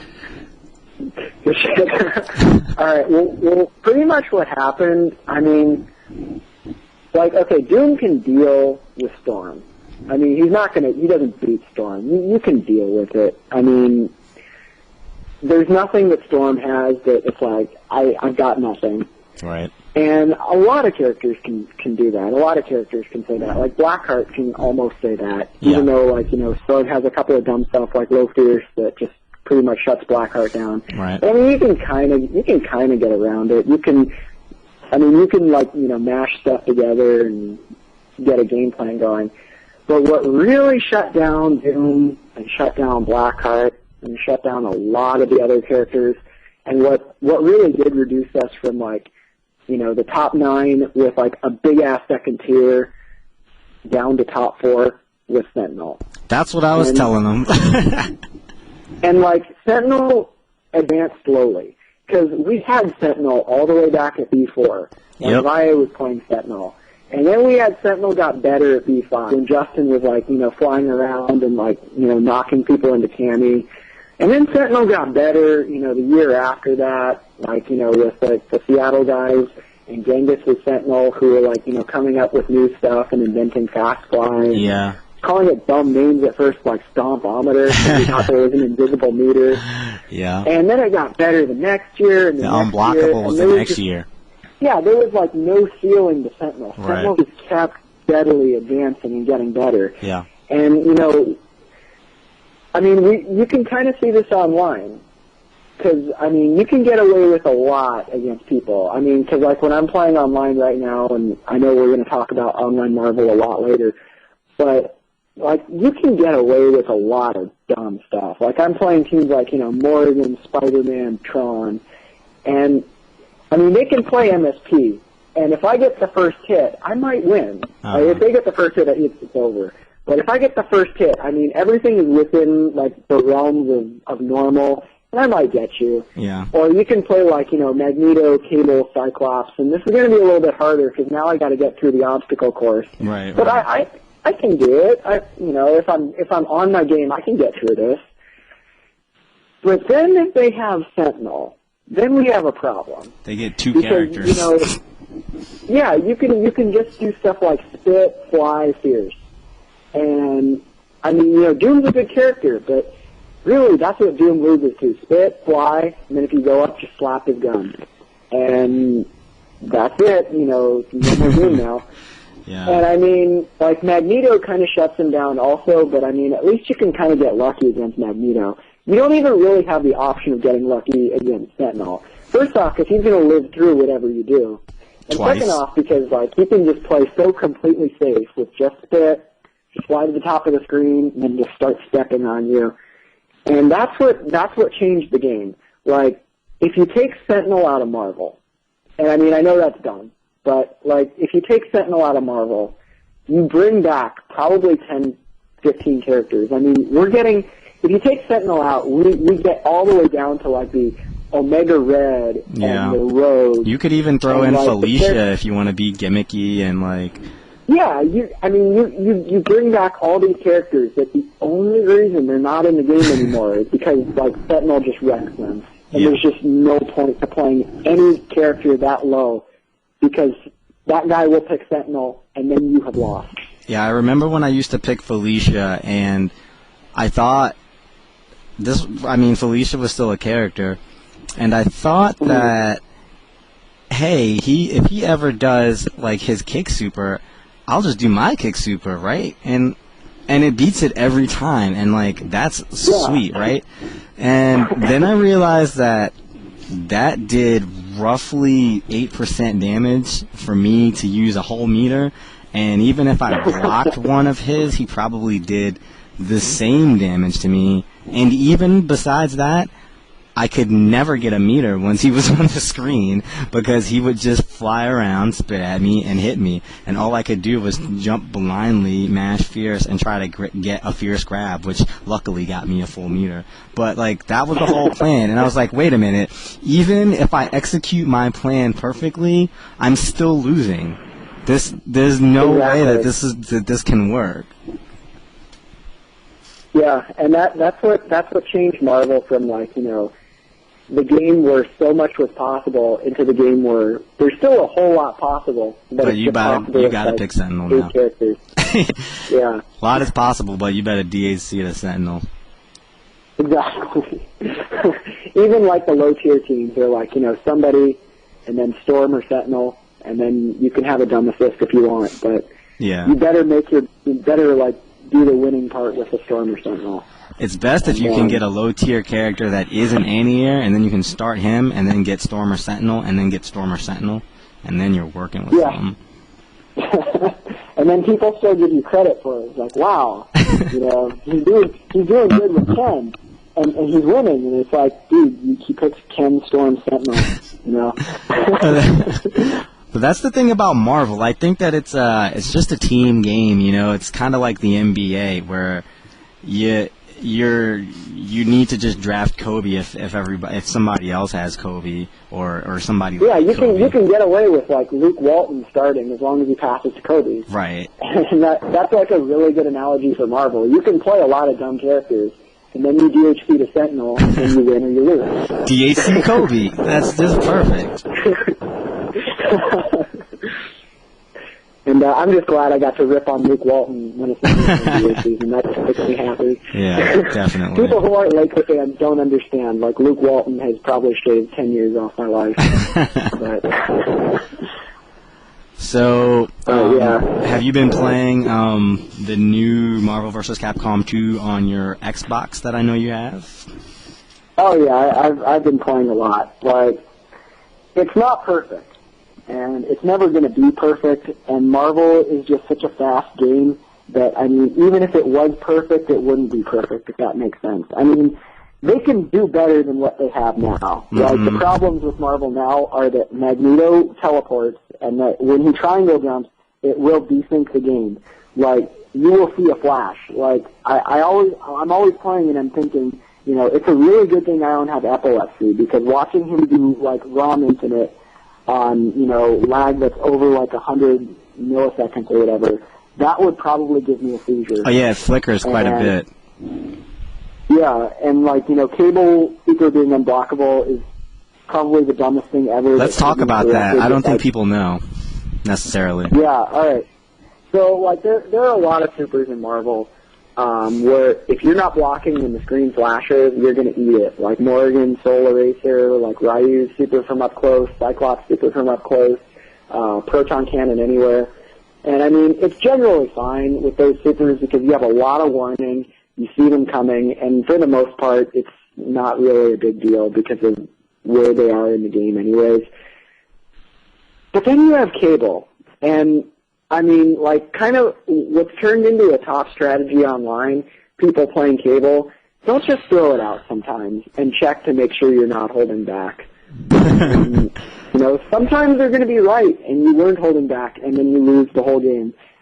And that's just unbelievably stupid. And it totally could have been prevented. And this is, I mean, for a lot of people who don't know, this is Mike Z's fault. And a lot of things have been Mike Z's fault. I blame it all on This is Mike probably Z. the worst thing that has been Mike Z's fault. And he did something bad, and he should feel bad. Hey, wait. But, how about I had that happen to me offline, but I'm thinking that maybe it's related to that setting in the game that kind of has to do with smoothing. Because when it happened to me offline, I wasn't playing on my setup. You know, that's just my theory. I think somebody should test that with, like, the absolute base settings and make sure of it. But, I mean, I wasn't even going to make a big deal about it until I tested it offline and found out that it wasn't just an online problem. I didn't believe it until it happened to me, and I said, wow, I was definitely blocking, because I was Magneto, and I was dashing, and, you know, screen flash. Of course, I hold back, and Magneto just kind of stayed charging. I mean, it really threw me for a loop. I didn't believe it, but I think that it could be that setting. If not, then Backbone has a problem. Yeah, that's a good idea, though. I kind of want to test that myself also. But, I mean, I don't even know if this is something that can be patched out. Like, I don't know enough about what makes that work. So if, like, you know, they can just release a patch and fix it, or, I mean, if this is what we're going to be stuck with, if this is what, you know, what Marvel is from this point on. No, I know that they can, and I also know that they are supposedly committed to patching this game to at least making it tournament viable. I know that they can patch the game, like, they could patch it, like, basically, and have you, like, re-download the whole thing if they wanted. So they could, you know, potentially change it dramatically, but what I think what's more important is that, like, according to Wizard at least, they're somewhat committed to making it tournament viable. So, you know, that's got to be on top of the list. Yeah, there's a long thread that people are talking about experiencing problems. One of the problems that I've seen is you know, the character loading glitch where you actually end up with different characters. Have you seen that one yet? Really? Yeah. I haven't seen that one yet. You can actually see it in one of these Dark Side Phil videos where he picks a team, and then when he plays the game, he just has a different team. And when he presses, like, you know, his assists come out and do random animations. I think that... Yeah, okay, that has happened to me where assists have shifted, because, like, almost every team I play, Like, I'll pick, like, Doom or Sentinel on it, and, you know, with Doom, you know, you're going to pick the rocks every time. I'm looking at it, I made sure I picked the rocks, and then, like, he'll do the yellow laser thing sometimes, and I kind of thought that was just me, but, okay, that makes me feel a little bit better that other people are seeing this also. Hey, and, you know, I'm looking through this thread, and... Where's the thread, Ski? Oh, you are so loud. It is in the MvC. Oh, snap. Yeah, it is in the MvC2 forums section. It's not just Cable's super what it looks like. Cyclops Mega Optic Blast from a certain range is blockable after that's how that worked in the arcade also. It's not like that on Dreamcast though. Mega Optic Isn't it Blast? the Dreamcast version? No, you can test that. Get about half screen away. Do Mega Optic, then try and block it. It's a free meter from up close. Really? Yeah. Huh. Well, that's interesting. You learned I something know this new. because I play a lot of Cyclops, and part of my strategy is just throwing out random Mega Optic Blast, and it actually works. Oh, I believe it. I believe it. I've probably thrown out more random Mega Optics than anybody in the world. So yeah, I believe it. So now we talked about Sentinel, and we've gotten down to basically the competitive game that we see now is mostly 4 characters, 4 main characters, the core 4 characters. In this particular order, from the bottom to the top, just so people understand, Cable 4th, Magneto 3rd, and then 2 and 1 are debatable. Storm and Sentinel, Sentinel, Storm. Yeah. Those are never going to be solidified just because it's Storm. And, it's Sentinel. Mm-hmm. I mean, like, do you see what these characters can do? But I do want to... someone was also asking me about Iron Man, and he was asking me why we don't see any characters other than the 4 characters, and specifically mentioned Iron Man. And I was kind of surprised because Iron Man is actually one of the characters that we see more. I think he's the 5th best, and he's probably the 5th most successful in like the last few years of Marvel. I know, like, we haven't talked about any Iron Man players. I would argue that Cyclops gets that number 5 spot, but Iron Man, he's definitely right there. He's either number 5 or number 6, mostly because he has a good assist, he has a good DHC, and if you kill someone with his DHC, you might win the game right there if you can successfully navigate that whole guard break situation. Dude, even if you hit somebody once with him, and he has, like, easy mode guard breaks, you know, I think that these Iron Mans that we're seeing now, or that we saw for a while, like J360 is the most recent one, where he's actually playing his Iron Man, and if Iron Man lands a hit, he's going to kill you, even if he didn't necessarily land a DAC. And the same with Combo Theme, even though, you know, Iron Man has to really kind of chug along, like he looks like a train chugging along trying to land that hit. But they got these, like, they got stupid tricks now where they're like, you know, just trading for some random hit, you know, some random cross under. People are actually, they have, like, solid stuff with him. It's been one of the things that's always surprised me, like, why people don't just try Iron Man more. Because, I mean, like,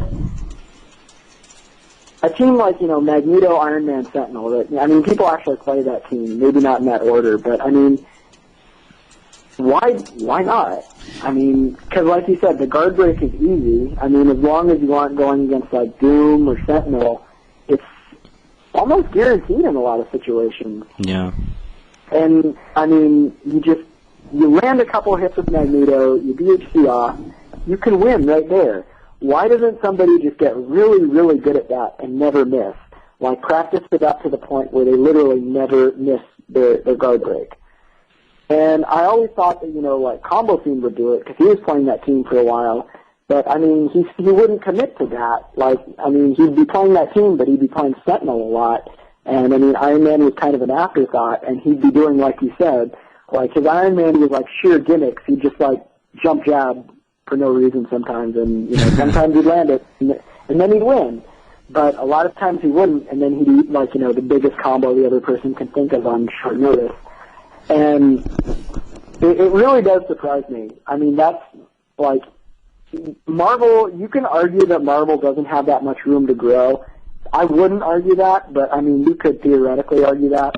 But Iron Man definitely has potential to be used more.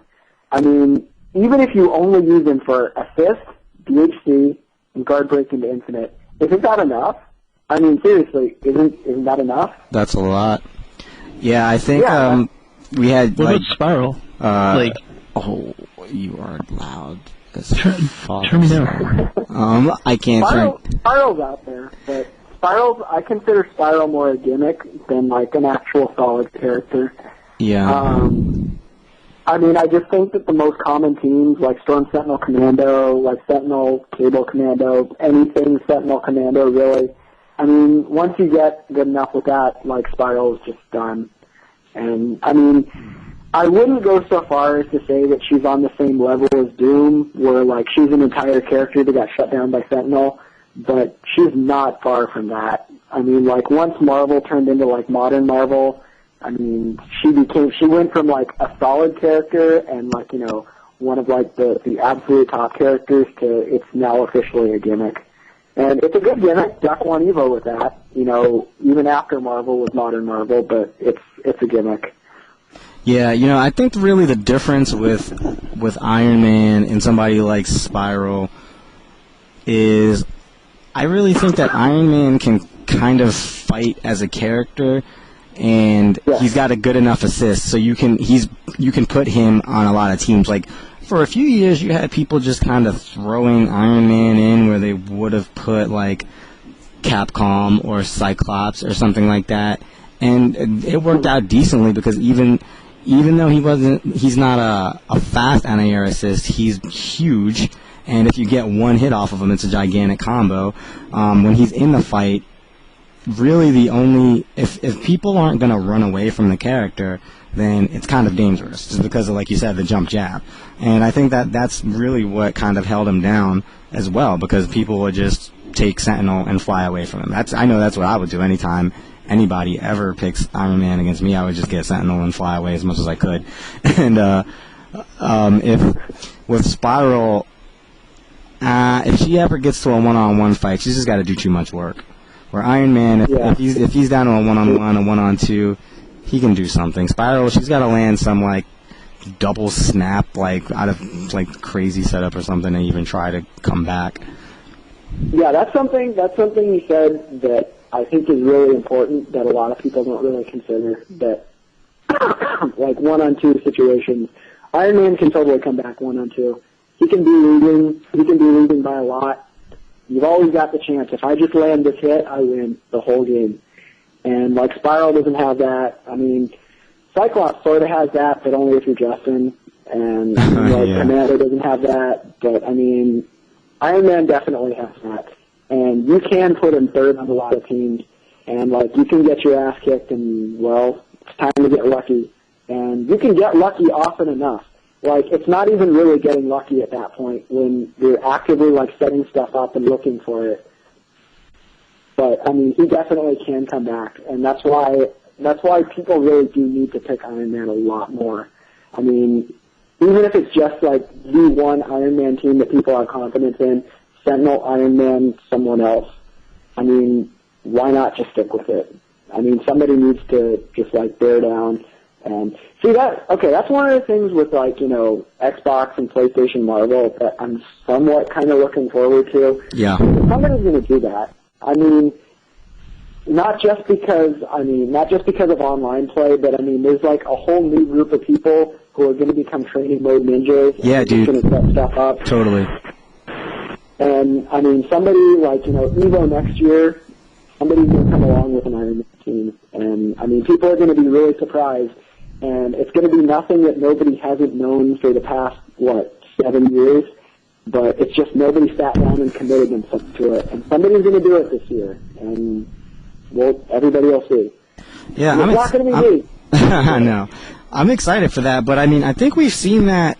I think last year we had seasons beatings, and that was probably the best performance by an Iron Man and, like, a field of beasts. Like, I really think that I mean, when Iron Man the movie came out, really, for some reason J360 seemed to like kick it into high gear, and so Part 2 is about to come out.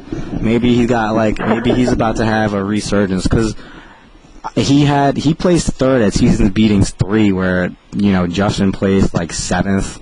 Chris Smith won that tournament. Sanford got I don't know what. Everybody lost to some other guy. It was like the new challengers again, like the Super Turbo Part 2 of Marvel vs. Capcom 2. So, but yeah, I mean, I'm definitely excited though because now, I mean, that guy J360, he's from New York. He was able to get his Iron Man good because he could go to the arcade and play against the top players. And even in his hometown, he could maybe play those guys. But now you can just get games in and put that against real people, and it's not necessarily about. I mean, you have to learn how to beat scrubs, just like you have to learn how to beat good players. So there's going to be a field of people to come through, but that's good for new players that are going to come in to the game, and they're not going to be able to even tangle with a top player, even if they do pick a top tier team. So, yeah, I do have some hope for some people like that. Come on, let's get some Iron Man, Sentinel, Cyclops teams out there. Combo Fiend's good with that team. It's a good team. Exactly. You can make it work. Yeah. A lot of dirty things with that team. So now, how dirty? Just look at some Combo Fiend videos. Your mic sounds a lot better now, though, I think, Toshin. Let's see what the crowd says.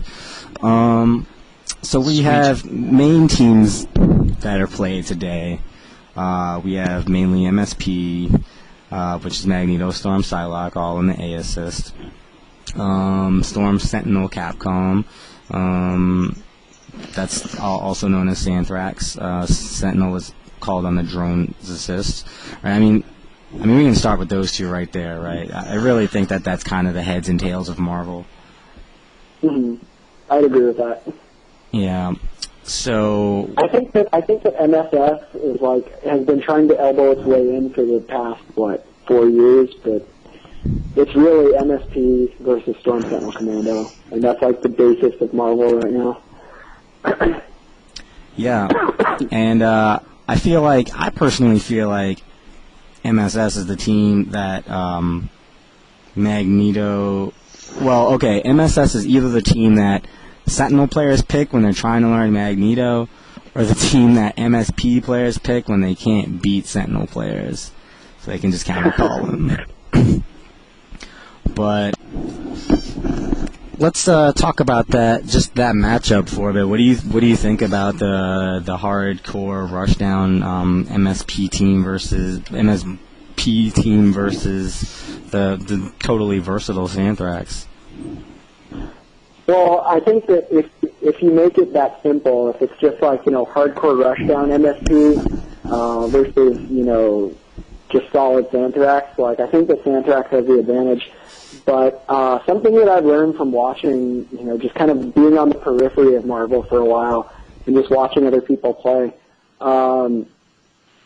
MSP players do a lot better in that match if they just build meter for the first maybe 5 or 6 seconds. And they get to level 2 as fast as possible, and then they go in. Mm-hmm. And it seems to me, as somebody who watches Marvel a lot more than they play it, that, the people who are moving, straight forward, no matter what the situation, kind of like the Sue Mighty style, they're getting beat up by Commando. They're running into Sentinel, and they're getting launched once, and then they lose. Unless you're Sue Mighty, who can just dance around everything. Yeah. I should say, people who are playing like Sue, except for Sue. But, it's the people who are kind of backing off a little bit with MSP. And not necessarily they're not looking for the first hit to be a mix-up. They're looking for the first hit to be a counter hit almost. And those are the people that seem to be having the most success. And I don't know if that's 100% accurate because, like I said, I'm kind of in the mode of watching Marvel a lot more than playing Marvel. But that's what it looks like to me. It seems like, MSP players, they're impaling themselves on Santrax. But if they kind of back off for a little bit, then the match starts evening up a little bit. And because, I mean, you get that first hit, you get that counter hit Psylocke, you win the game. I mean, that's pretty much what it comes down to. If you get a double snap, you win the game. If you get that first hit and you do enough damage to Commando that he's, permanently ruined, you win the game. If you get hit once, you run into drones or, you run into Commando and Sentinel gets a full combo off on you, you lose the game. Yep. And I mean, Storm Psylocke makes its fair share of comebacks. I mean, it happens often enough that it's not a fluke, but I mean, that's really what it comes down to. Like, what the first hit looks like and, what the first good hit is. That if you run into something, you lose. If you get the counter hit, you win. And that just seems what it comes down to.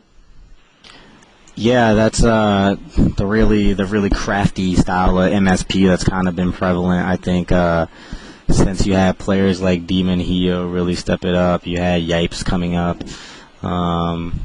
You had Sue Mighty, you had Chris Schmidt, another one of those types of players. And when back when Chunksta played a lot more MSP, I think that's really when Sentinel started to kind of get taken down more systematically.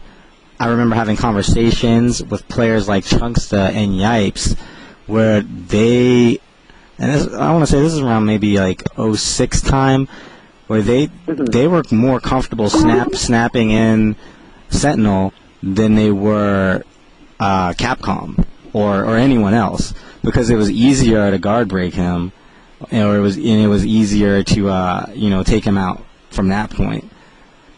So, I mean, it's like you said, playing very patiently against them and getting those 2 meters. If you try to rush in there and take just a little bit of damage at the beginning of the fight, then when Sentinel's going to land that fast fight, it's probably going to take you out of the game. But if you land those 2 meters, then you have the chance to get that Magneto can come back around at the end, and then players can still land that late game snap out, whatever, bring in Sentinel, and Sentinel's going to die for free or whatever. And once you get a Sentinel out, no more safe, or you take out at least one of their safe DHCs, a lot of the game changes. Yep. So what do you think about the more alternate versions of those teams, like MSS and Storm Sentinel Capcom, or not Capcom, Cyclops, the team that Justin plays? See, alright, Storm Sentinel Cyclops, are people still calling that Matrix, or is that calling out? Because people don't really call it that much anymore, I don't think. Well, I think it's still called Matrix. I mean, just because Justin started calling it Matrix when it was obviously the team that Justin won with, but he gave homage to Matrix for making it, then, it's Team Matrix as far as I'm concerned. Okay, alright. Alright, my personal thought on that team, as somebody who's played, all 3 of those characters a lot, that team really shouldn't work. It's one of those things that, Justin makes it work when, I mean, it just, that's not what should be happening. The big things that make Storm, Sentinel, Commando, such a good team is that you can just, throw out, stand around past Commando Hail, and you can just make that work. You can use that not only for damage and assist kill, but you can kind of get away a little bit. And, I mean, you lose, the difference between Sentinel Commando and Sentinel Cyclops, that is really big. With Sentinel Cyclops, you have to work a lot harder to kill a hit. With, Sentinel Commando, I mean, you just hit 3 buttons, and you've taken half the life off. And, one of the things we were talking about, MSP versus Santrax, I mean, when you're starting Sentinel on that team, I mean, you can hurt Psylocke really badly. And when you're starting Sentinel with, Matrix team, you can still hurt Psylocke, but you're putting yourself at risk there. And that's one of those things that it really shouldn't work, because, I mean, you don't want to put yourself at risk, against Magneto like that, because he can just get lucky and win the game right there. He can kill your Sentinel, or he can, infinite you for a little bit, get a snap out, do enough damage to Storm, and then you're crippled. You're going to lose. And I don't see how Justin makes that team work so much better than other people do. But it does say a lot that Justin's really one of the only people that gets away with it consistently. Like, a lot of people try that team, but, I mean, who really wins with it other than Justin at this point? Yeah, Is that like with Justin playing Jill, Ruby, Ken, no, or whatever that team no, is? no, it's nothing like that team. That is a garbage team. What I really think about that team, and I think the difference between that team and Santhrax is, I personally started starting Santhrax, or started starting Sentinel on Santhrax in about 2003, 2004, when I felt like that was the good thing to do, just because I can get out safely if I mess up with Sentinel, and I can get out safely if I get snapped out with Sentinel. But that didn't really hold up once Magneto got really fast, and I kind of had to start Storm. But I still feel like if you're the best, then you want to start Sentinel on that team, whereas with Matrix, you want to just start Storm and run away. And do chip damage. It's easier to do damage off of random Cyclops hits with that team, and that team is built to support Storm first and foremost. So you want to run away with Storm such that you can land some chip damage, or maybe punish their assists, or hit them with a random hailstorm off of the Cyclops assist, which is hard to block when you're dashing in, and then you can get a DHC to Sentinel. And you didn't have to do as much damage with your Cyclops assist as you would have with a Capcom assist, so it works out okay. Plus, what you really get there's one big thing though. What you get out of that team, what you don't get with Capcom, is that you get those late game comebacks with setups of unblockable off of Cyclops, and that's really what I've seen Justin even come back with a lot in that team. Okay. Guaranteed setups. So, would you agree that Matrix makes Storm better, but Santhrax makes Sentinel better? Because that's something I've always believed. Yeah. But I mean, Justin, he can make Sentinel enough with Matrix, and that's always been something I'm like, this shouldn't really be working, but Justin sort of gets away with it. Yeah, I definitely think that's the case. Matrix is built for supporting Storm. I really think that Cyclops is a better assist for her, but Capcom, is a better assist for Sentinel all around. And if you look at it from the tournament results perspective, when Justin in like the middle years of Marvel versus Capcom 2, where it was really Justin versus Sanford, and that was really all that mattered, Justin went to Capcom in a lot of those fights. And those fights came down to the Sentinel fight quite a bit, because Justin had a better Storm, I feel like. So he didn't really need to support his Storm with the Cyclops. But when he was able to capitalize on the Sentinel fight a lot in those, just because he had Capcom, whereas he wouldn't have really been able to handle Sanford's Sentinel Capcom with his own Sentinel Cyclops. I don't think so. I agree with that, okay. So what about MSS trying to muscle in on MSP's action? Because I've felt two ways about that team, but I want to hear what you think. I don't know. I've been around a lot of people, like Bill Wellman, who think that MSS is garbage, and they play it anyways. That's one of the things that I've said. Almost everybody who plays MSS will consistently say, this team is garbage, I need to stop playing this team. I need to start either, dropping Magneto or dropping Sentinel, and just coming up with a team. It's like something you said. You said that MSS is the team for people who play Sentinel who want to learn Magneto, and it's kind of true. MSS is the team for people who can't decide whether they want to play MSP or they want to play Storm Sentinel Commando, and they don't want to make up their minds, and they just think they can get by without an assist and just see what happens. And a lot of people, my personal perspective on this team, a lot of people pick that team because they're like, okay, I have 3 characters, I can make a comeback.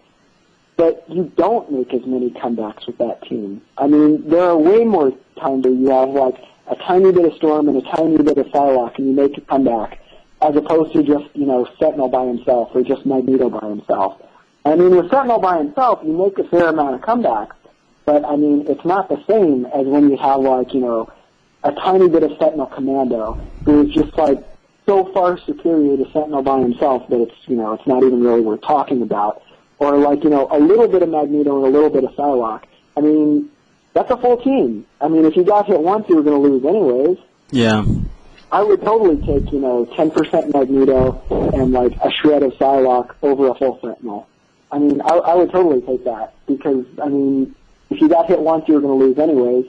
And if you land one hit, now you can, hunt for shorts instead of hunting for, something big. But, I mean, like I said, I've been around so many people who think that MSS is garbage, that I've started to believe that, MSS is not, it's not, one of the top two teams, but so many people play it that, I mean, there's obviously something there. Yeah, I used to think MSS was garbage. I thought that it was good for countering Santhrax, because you could counter call Capcom, and it was for a long time. That was probably from around 2005 era, where I think Sue kind of popularized that team amongst others. But 2003 to 2005, 2006 era, that team was good for that. But MSP got really good. And playing MSS was sort of a liability because it was so easy to kill that team with MSP because Magneto with Psylocke can just kind of jump around on Magneto with Sentinel and then just cross him up with Psylocke or something and he's done. And even if you get snapped, it's probably a double snap. And even if it's not a double snap, then Sentinel's going to come in and he's going to get guard broken and he's going to die. But I feel like Jamar was really the guy that made that whole comeback, like with that team thing, a reality. I mean, we call him Mr. Impossible just because he really took that team, I think, to the next level. And I think it's at the point now where people are capable of making that Storm Sentinel comeback. Like now, I have a friend that is about my level in Marvel, but I played Marvel for far longer than he has, and I remember the times when he was playing us. He couldn't win for like 2 years, but now when he plays MSS and I play MSP, what usually happens is I'll kill his Magneto, and then he'll do some BS with Storm, and then kill my Magneto, and then I'm kind of scared, and he'll do some BS, and like. He keeps his tri-dashes tight enough. You know what it was, really? When people started learning how to tri-dash with the assist. Calling the assist and then tri-dashing right on top of it so the assist really covered you and it comboed if it hit. And even that as an opener is like what also makes MSS a more viable team. Because you don't have... That's one of the reasons why that team was weak against MSP anyway. You didn't have any really good openers. But that opener gets you a double snap versus the common Magneto opener. So that kind of changed the game. But I think that's one of the things that really changed that team up. And I think it's really actually sort of viable now to before I thought you can't pick that team just because if the other guy picks MSP, it's just too bad. So it's only a counter team. But I think it sort of changed my mind. One of the things that I'd always thought about MSS is that out of like the major teams in the game, like out of like Team Scrub, MSP, Storm Sentinel Commando, out of like all of like the major teams that make up Marvel right now, it wasn't really having a lot of consistent success against anything. Like you mentioned that for a while it was countering Santhrax, and it really wasn't countering it as much as it was just kind of hanging around with it, at least out here. Mm. And, I mean, for a while, I think that's why a lot of people were saying that, MSS is garbage, because it wasn't really beating any of the other teams. But, I mean, now that people are now that they're able to like hold their own a little bit against MSP, whereas before it was like, okay, well, they picked MSP, I have to start thinking about game 2. And I mean, I think it's become a little bit more viable as opposed to like a couple of years ago when it really was garbage, and people who were picking MSS really should have been picking another team. I mean, it's moving up, but I'm still not ready to say that it's better than any of the major teams. So, on the subject of alternatives, what do you think about the like alternative assists? Because we've talked about, the character progression, and we've talked about teams, but I think that one of the places where there's probably hidden value in Marvel is top tier teams with like, you have MS Tron, MS Doom, Cable Storm Doom, I mean, not Cable Storm, Cable Sentinel Doom, where I think that these are teams that are actually technically viable, and I think that they kind of fell off in the era of double snaps. Maybe like 2000. Double snaps a lot. Yeah, 2003 to like 2005, 2006. But I think that now, maybe the level of blocking might be there, that some of these things are viable. Even Tron, you can trade with Psylocke a lot and really hurt her. But I mean, you get that, but then you get, the cross-up Psylocke. Oh, that's the scary one. But do you think that that these are some teams that might be able to experience a resurgence, or do you think it's kind of like staples? It's possible, and I say this because you can make Sentinel Doom work. The only situation that people will actually try that team is when Strider's involved, and I mean, you need to start somebody, so Sentinel is obviously the best choice. But I mean, like Clockwork proved that you can get away with Sentinel Doom. It's different than any other Sentinel. Like Sentinel Doom is so fundamentally far off from like Sentinel Commando or Sentinel Cyclops that or even Sentinel Magneto. Yeah, I mean, you're not even like going for the same stuff. Like, I mean, you aren't even going for like air shorts as much as possible. Like, you're going for a lot more air roundhouse. Like with Sentinel Magneto or Sentinel Commando, you're going for the air short so you can knock them into a big combo, and then you're going to look to win off of that. With Sentinel Doom, you're looking like to slap them into Doom with the Fierce, or just to knock them into Doom so you can stay on top. And you aren't even looking for the damage as much. I mean, obviously, if something presents itself, you're going to look for a combo, but that's not the primary focus of Sentinel Doom. And you can make it work. It's obviously not as good as the other Sentinel variants, but I mean, you can make it work. And if your second character, if your Cable is good enough, you can take advantage of Doom, and you can use Sentinel to protect yourself. And I mean, you're good enough with the uppercut that you don't depend on Commando as much. I mean, you can turn Team Scrub into Sentinel Cable Doom. You can make it work. You just have to be quick enough with Sentinel to have enough left that you can use him as an assist, that you aren't always worried about, I can't call Sentinel, otherwise he might die. But, I mean, there is potential to add, alternate assists. Team Scrub is obviously the best candidate to add an alternate assist. I mean, because people have made, Sentinel Cable work with Blackheart, they made it work with Spiral, they've sort of made it work with Doom, they made it work with, Cyclops, and, I mean, there is room for that, but I don't know exactly how much room there is for that. And, I mean, in almost all the situations where we're looking at alternate assists, we're looking at Blackheart, Doom, and Tron only. And I don't know exactly how much growth that is, because a lot of stuff with Blackheart, it looks the same as other stuff, just slower. And a lot of stuff with Doom looks the same, except you have to stay close to them, whereas in a lot of other cases you're looking to get away.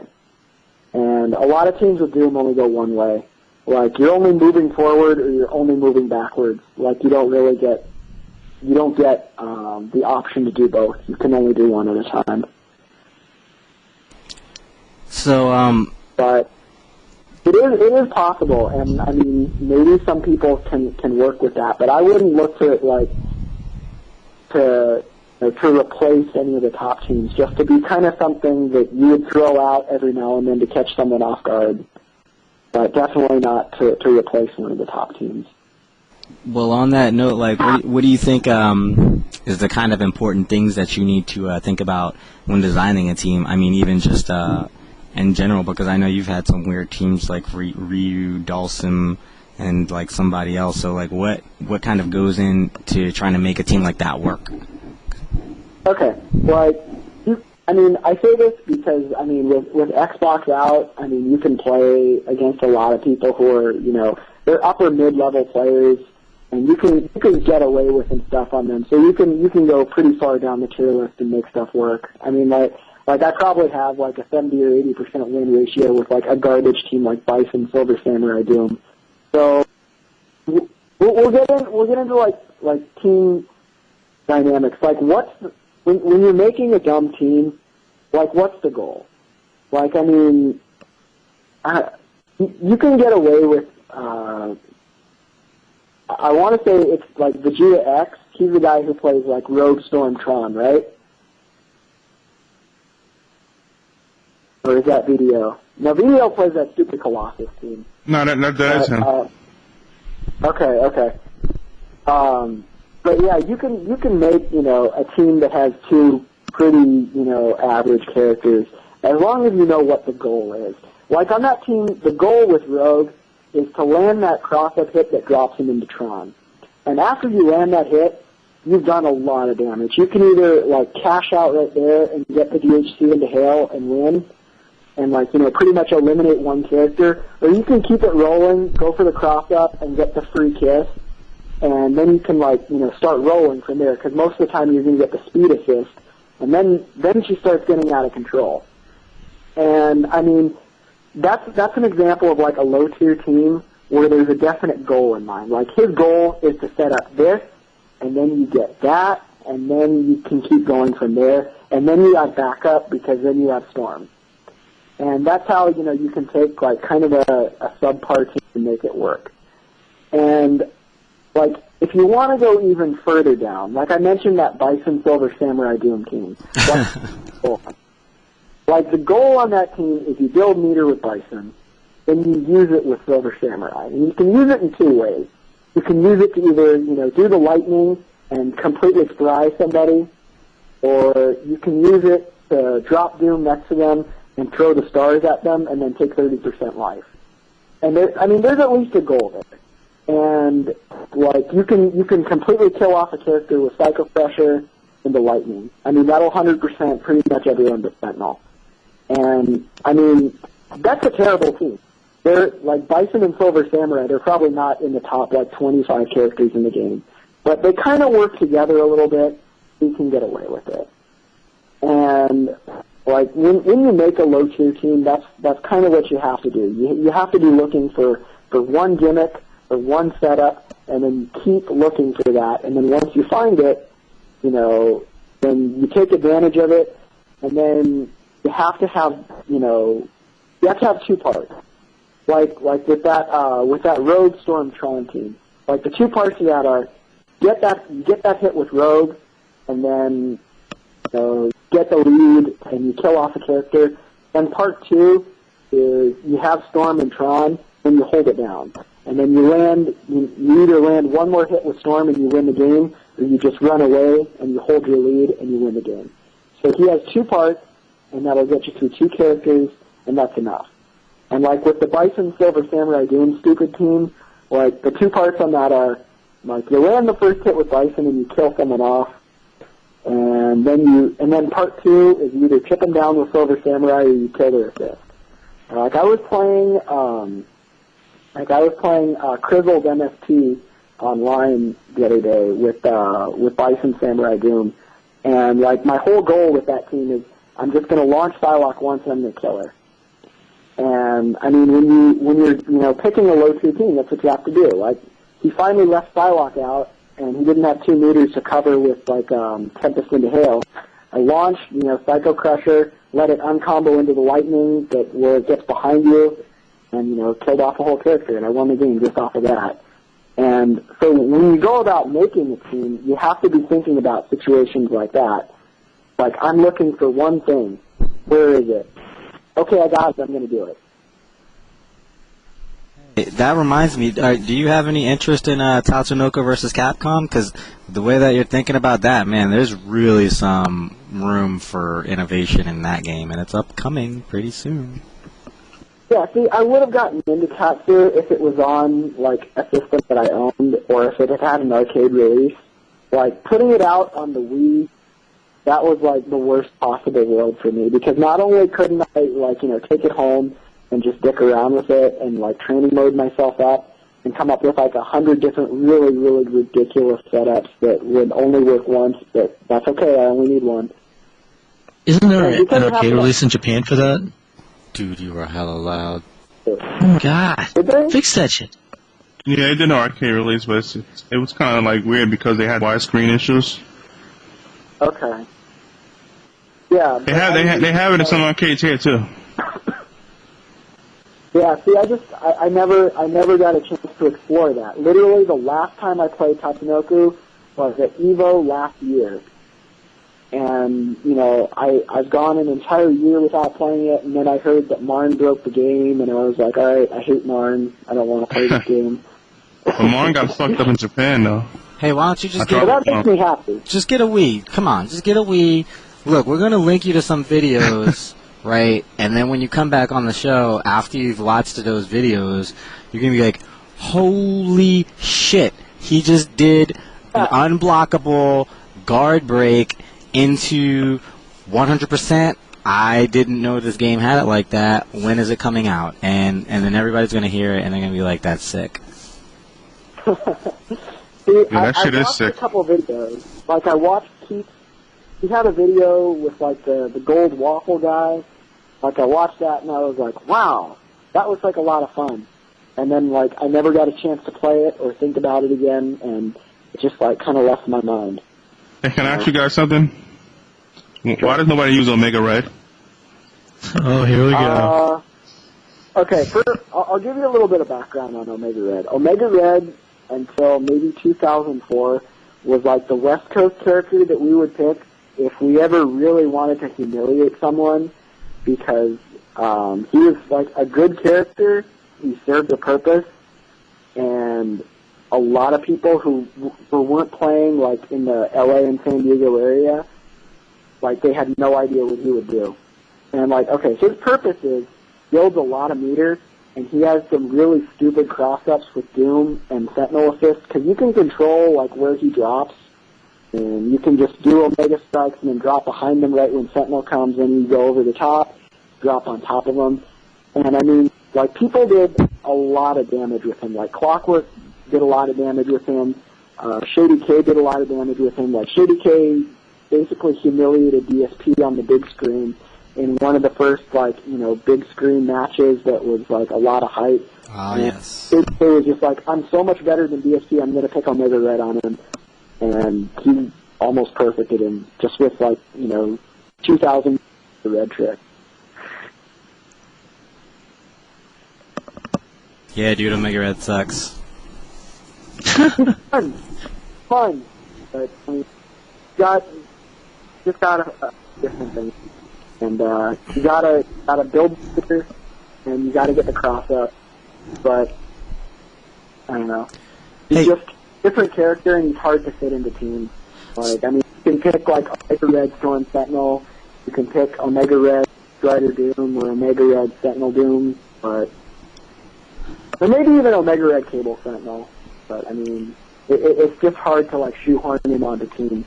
So would you agree that any one character in the game that's not already on a team could potentially fit in a team, like, say, I want to play Sabretooth. Would you say that, I could probably fit him on a team like Sentinel Capcom, and somebody says, well, I would like to pick Mega Man. Do you have a duo to back him up. Would you think that's, or do you think that there's do you think that maybe like Dan or Roll just have no place? Well, yeah, I mean, with Sabretooth, you're going kind of far down, because Sabretooth is a lot closer to Roll than he is to anything, like, worth using. But I mean, you can totally, like, you can do that with, like, Rogue, or you can do that with Mega Man, or, I mean, you can even do that, like, with Dolphin or Ken. I mean, you can shoehorn Dolphin onto Storm Sentinel, or onto Sentinel Commando, or Cable Sentinel. And, I mean, you can do, like, you can put Rogue with, like, Magneto Cable, or with Cable Cyclops, or actually you can fit Rogue on almost any team that involves Cyclops. Like, you can fit Rogue onto, like, Sentinel Cyclops. Because, like, with Rogue, like, you can get that random knock-up with Cyclops. And then, like, you do, like, you finish him, or you knock him down with Fierce, and you do the roundhouse cross-up, you get the inescapable kiss. If they're kind of near the corner, you can end somebody off of that, and that's really useful. That's gay. And like you can shoehorn Mega Man onto anything that has Sentinel, because I mean, like, anybody who's watched like Preppy play, you can do a lot of damage just with Jump Back Fierce, because the Jump Back Fierce, it kind of sits at a weird spot on the screen where stuff isn't really supposed to be, and Magneto players they tend to run into that a lot. And I mean, if you top area with like Mega Busters and kind of the middle area with like drones, you can bother people with that. So I mean, you can shoehorn Mega Man onto pretty much any team that has Sentinel. And I don't know, like This is AlphaISM Radio. I'm Ski Sonic here with Viscant. Also here with me is Toshin and Nydrin. We are discussing Marvel vs. Capcom 2, spurred on by the recent release of Marvel vs. Capcom 2 HD on the Xbox Live Arcade Network and its impending release on the PlayStation Network. We've talked about the history of Marvel, and we've talked about the top-tier teams. And now we're talking about team formation and general strats. Where was I going with I got that? a question. What's your question? Alright, being a noob of the entire session, I don't know how... Jay, you said you played a lot of online so far? Talk Is that what I heard? softly. Ah, damn it. You're fine, just talk softly. Alright. I've seen a lot of Strider Doom combos coming at me when I was playing with my buddies. Do you have a general way to get around that, or like a team I can work with around that, or? okay, well, common wisdom with like Strider Doom. Felicia Storm Ken.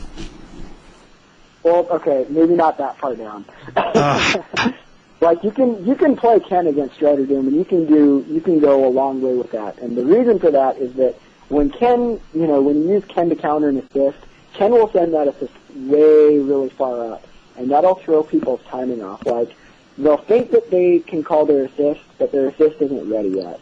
So you can use Ken to counter people who put Tron next to you or who put Doom next to you, because, like, it'll mess with their timing, and it'll make them stop calling their assist when they want to, and that'll just kind of mess them up. But, I mean, we won't even go that far down. We won't even go down to Ken. If you really want to beat Strider Doom stuff, like, you can pick Cyclops. And you can actually pick Cable also. One of the things that you can do is you can either use Cyclops or Cable to try and knock Doom up, or you can use them to alpha counter Strider. And you can do this because, like, Strider has, no life whatsoever. And there are a lot of times in the Strider Doom trap where, like, Strider's going to be next to you, and like Ski and I said, he's going to be mashing buttons next to you because he just wants to build his meter as fast as possible. And in those times when he doesn't have an assist next to you and he's mashing buttons, any anti-air assist you alpha counter in will hit him and you'll get a follow-up. So like you can alpha counter in Cyclops off of that, and you can end him off of that. Like if you were playing like Sentinel, Storm, Cyclops, and you had 3 meters, and like he was next to you with Sentinel just mashing, you alpha counter in Cyclops, do a super, then you DHC to Hail. That's Strider's entire life right there. Or, I mean, even if you just had enough to do, Alpha Counter and Cyclops do, Mega Optic or Super Optic, that's half his life right there. That breaks his momentum. He has to go all the way back, and, he has to roll to the side of the screen, and he has to start over again. You basically ended his momentum, because Strider Doom is all about momentum. And even if you don't want to go to, like, the Alpha Countering route, and you just want to, like, pop up Doom, you can do that. You can hold up and just like mash, like if you manage to be blocking Doom while you're in the air, and you can like hold block and start mashing Cyclops, you can pop Doom up and throw off his second rotation of the trap, and you can pretty much get out from there. But yeah, like Cyclops is really the key to stopping like bad Strider Doom. Just because you have multiple ways to break up his trap and break up his momentum. Just be careful and don't get predictable with your like jumps, and especially don't like jump back a lot, because Strider will teleport and grab you. Although there is kind of like a second trick to that. You can like empty jump back and then jab him or something. Yeah, cable players, they can jump back. So they can wait for you to teleport and jab, and if you block that, you get guard broken. If you don't block that, you just do supers. So, like, you don't want to jump back unless you're cable, and like 90% of the people who are playing cable aren't going to do that to you anyways, but it's probably something you shouldn't get into a habit of. Yep, secret shit, guys. There you go. Gotta know. Yeah, so really, what do you? I wanted to talk about Strider Doom, so now it's been brought up. Perfect segue. You've played a lot with Clockwork. I know your original thoughts were that Strider Doom is definitely a top tier team, and theoretically, played perfectly, can beat any team. Then I feel like, even the perfect Strider Doom for a while was just not good enough. But I really feel like that last resurgence that Clockwork did, where he started integrating the like inescapable resets, that really kind of pushed Strider Doom, I think, again into contention. But what are your thoughts? Yeah, I think Strider Doom is viable again. Like for a while, it was at a point where Strider Doom was like strictly a gimmick team, but Clock came up with some new stuff. But like you said, like with the guaranteed resets and like the guaranteed cases where you can drop Doom to get started, like you do, like if they super jump back with pretty much every character except Storm, I guess, you could like drop Doom and throw out the bomb, and then you could get started off of that. That was good enough. And I mean, it was just those new little things that helped like Strider Doom kind of back into the discussion. Like, I mean, Strider Doom isn't, like, Sentinel Strider Doom isn't really better than any of the teams that you're coming across, and it's not really favored against any of the teams, but at the same time, it's close enough where you can get away with it, and if your Strider goes off on somebody and just locks the guy down for 3 separate rotations, I mean, you can win, but you're not going to be favored, but you can play, and you can win, and you can, hang with pretty much everything. But, I mean, like I said, it's not a gimmick team anymore, but it's closer to a gimmick team than it is to Drax, I guess, if that makes sense. Yeah, the one that stands out in my mind is any combo into a launch and then drop Doom and then teleport and go for the grab. Oh, so into that, yeah. That is gay. So if you tech the grab, then you get guard broken, and if you get hit with if you take the grab, then you roll into Doom, or like you get comboed off of Doom, or like I'm not even sure how that goes, but I know that like if you eat the grab, you get hit, and if you tech the grab, you get hit. Yeah. It's just dumb little stuff like that brought it back. That the biggest problem with Strider Doom during the period when it was a gimmick team is that all you had was Orb's Trap. Right, yeah, and now he can do damage. Trap was good. yeah, now you can do damage without orbs trap, and that makes it, worth playing again. Yeah, well, so yeah, people, you should pick up Strider Doom and just look at, we got to mention ZachD.com, because that's pretty much what. Yeah, that's a resource right there. The gold mine of video. Yeah, after all the other websites went down and the initial wave of the video craze kind of died down, it was really ZachD's site that held Marvel down for probably from 2004, 2005 up until really now, to the point where just the ZachD video thread is kind of the unofficial home of the Marvel community now. Exactly. It might even be before that, because there were a couple videos of mine up there for a while, and that was gone by 2004. So I mean, he was really the resource for a good 6-7 years now. Yeah. And there's a lot of backlog. He worked to collect videos too, and he's got really nice search on there too. So if you want to learn Marvel, the videos are right there. That's just like Viscant said. That's how a lot of the people that were any good in Marvel came up, just through videos. And I know personally, I watched every Marvel video that came out from 2001 until 2006. All of them. No question about it. I went to all those sites. I got all those videos. I definitely watched every video that came out until it got to the point where there were too many videos. But when there were never enough combo videos from Mike Z, man. Come on, it was 32 of them or something. I had enough of those. Not even the combo videos.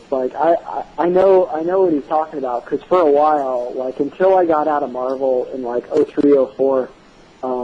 Every single match video that was uploaded onto the internet that was with, somebody I had heard of, I would kind of go out of my way to watch. Yeah. These are things you do when you don't have cable TV, but you have broadband internet. Yep. True. Exactly.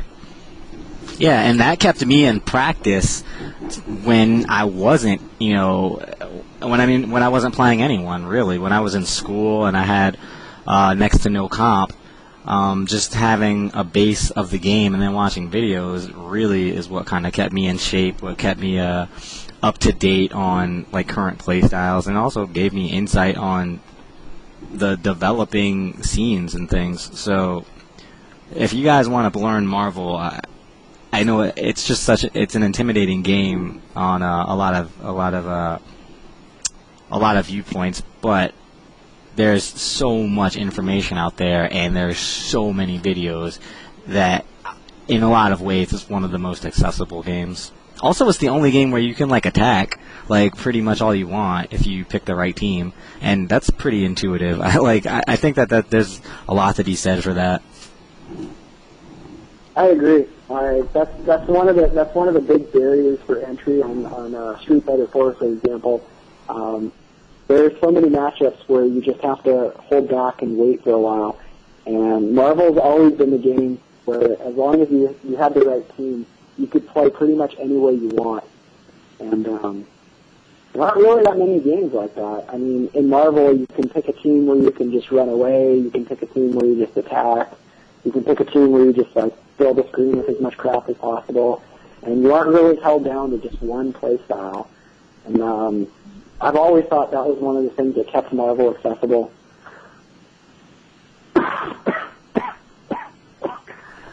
Man, you are struggling over there. Yeah. He hasn't hurled yet, though. That's good. This Ebola virus is, are we on the third week and counting right now? Oh my god. Oh, this is some strong stuff here. It really is. I still have the sniffles, and I'm runny nose and everything every single day at work. It is not going anywhere. I'm lucky to be. I must have been the only person who got out of Vegas without this virus. I swear to God. I don't know. Because I've been going to tournaments for a while. It's only been the past couple of years where there's this. Every year after the big tournament, there's this new strain of flu that we created or something, and it didn't always used to be like this, did it? I think it's the Canadians, and that's probably why Toshin didn't get it. He has natural immunity. Yeah, Yeah. And healthcare. That's a good point. Right, healthcare too. We're gonna have to set up like a triage up in our room or something next year for all the top level people.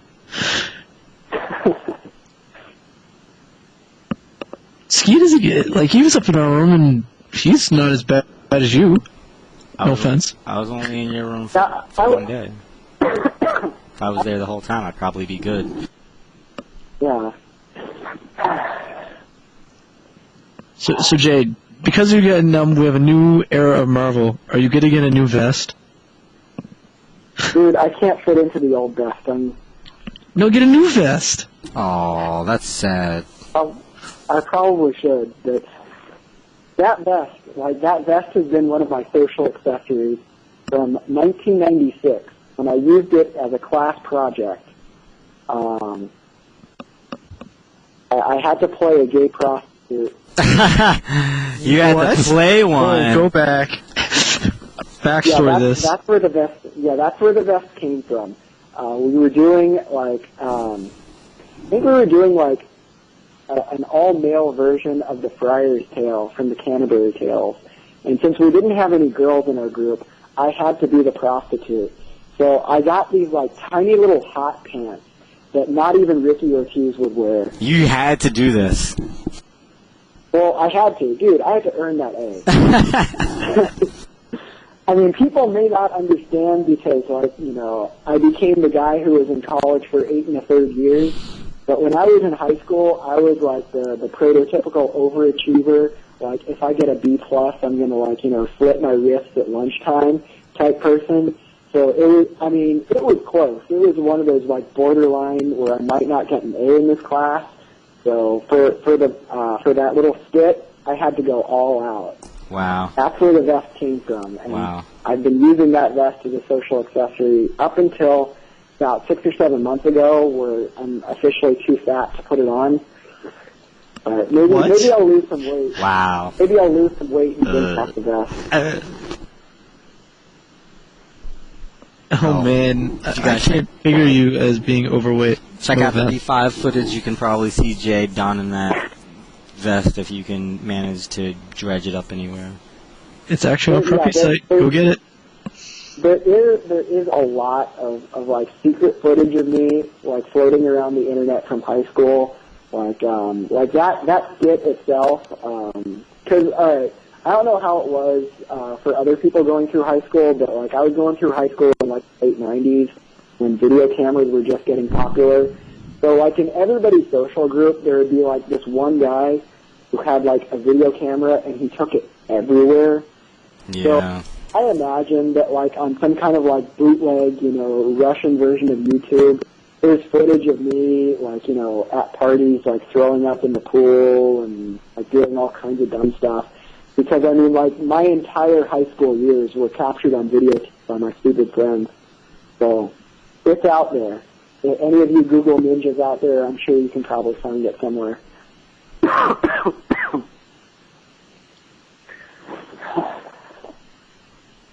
I might go find that. For it. Not that you should look for it. It's, nobody needs to see that. Hi. So how about back slightly on the subject of Marvel? What do you think about people learning the top tier characters realistically? Because I know that I've seen you struggle with Sentinel, but do you really think that? But I know that you're not as necessarily devoted as a new player might be. So do you really think that it's changeable? Because that's a question that I get a lot. For people to be good. Yeah, I think people can absolutely get into Marvel, but you're actually going to have to work at it. I don't think you can play your way into shape in Marvel, for example. I think you have to spend significant amounts of time, just work in training mode, and if you want to learn Sentinel, you have to do the training mode. You have to learn, how to do your unblockable so that it's reliable, that you don't miss it, 7 out of 10 or 8 out of 10.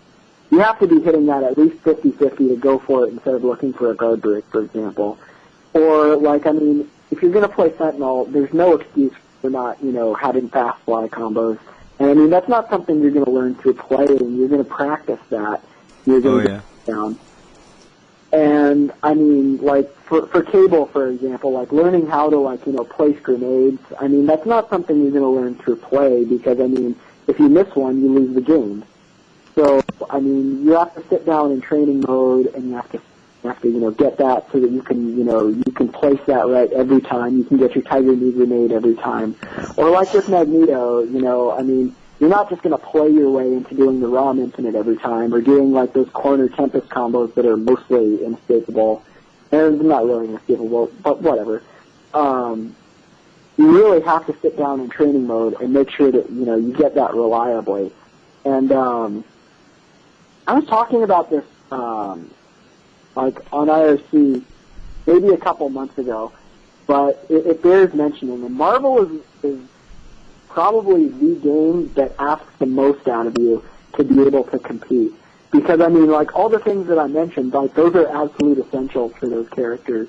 I mean, you shouldn't even bother picking them if you're not going to take the time to do it. And, I mean, that's why you mentioned that, My Sentinel is a joke and has been a joke for 8 years because, I mean, it's 2009 and I still miss, like, relatively simple fast-fly combos. If you're gonna get into Marvel, there's no excuse for that, All it's going to take is, like, a few hours in training mode and you're going to do that. But, I mean, there are so many things in Marvel that, okay, this is only going to take, an hour in training mode and then you got it. But for each character, there's, 10 or 15 of those things. And, I mean, like, people don't like to work at video games. People like to play video games. Mm-hmm. If you want to get into Marvel, I mean, you're going to get to play, but you got to work for it first. Yeah, dude, So you're highly recommending training mode for a lot of people like, say, myself, who are kind of novices in the game, but you want to pick it up a level? Yeah, you got to put in the time. I mean, I haven't really sat down with Xbox training mode, and I mean, you don't need to, make the computer jump or to, like, do recording stuff like you do in, like, Street Fighter 4 or CDS2, for example. I mean, you can do a lot just with, like, a dummy standing still. But, I mean, it would be nice if Xbox or the PlayStation version had, like, the more extensive modern training modes. Good thing I got a Dreamcast.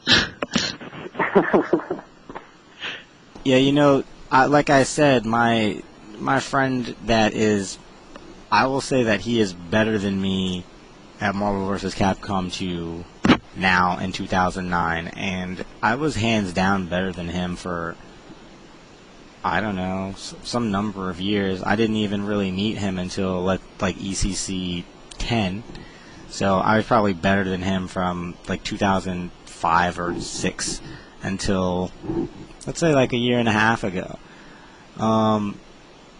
He told me that, he literally didn't win a game for 2 years because he was playing in this area, and it was me, and Isaac Graham, and another really good MSP.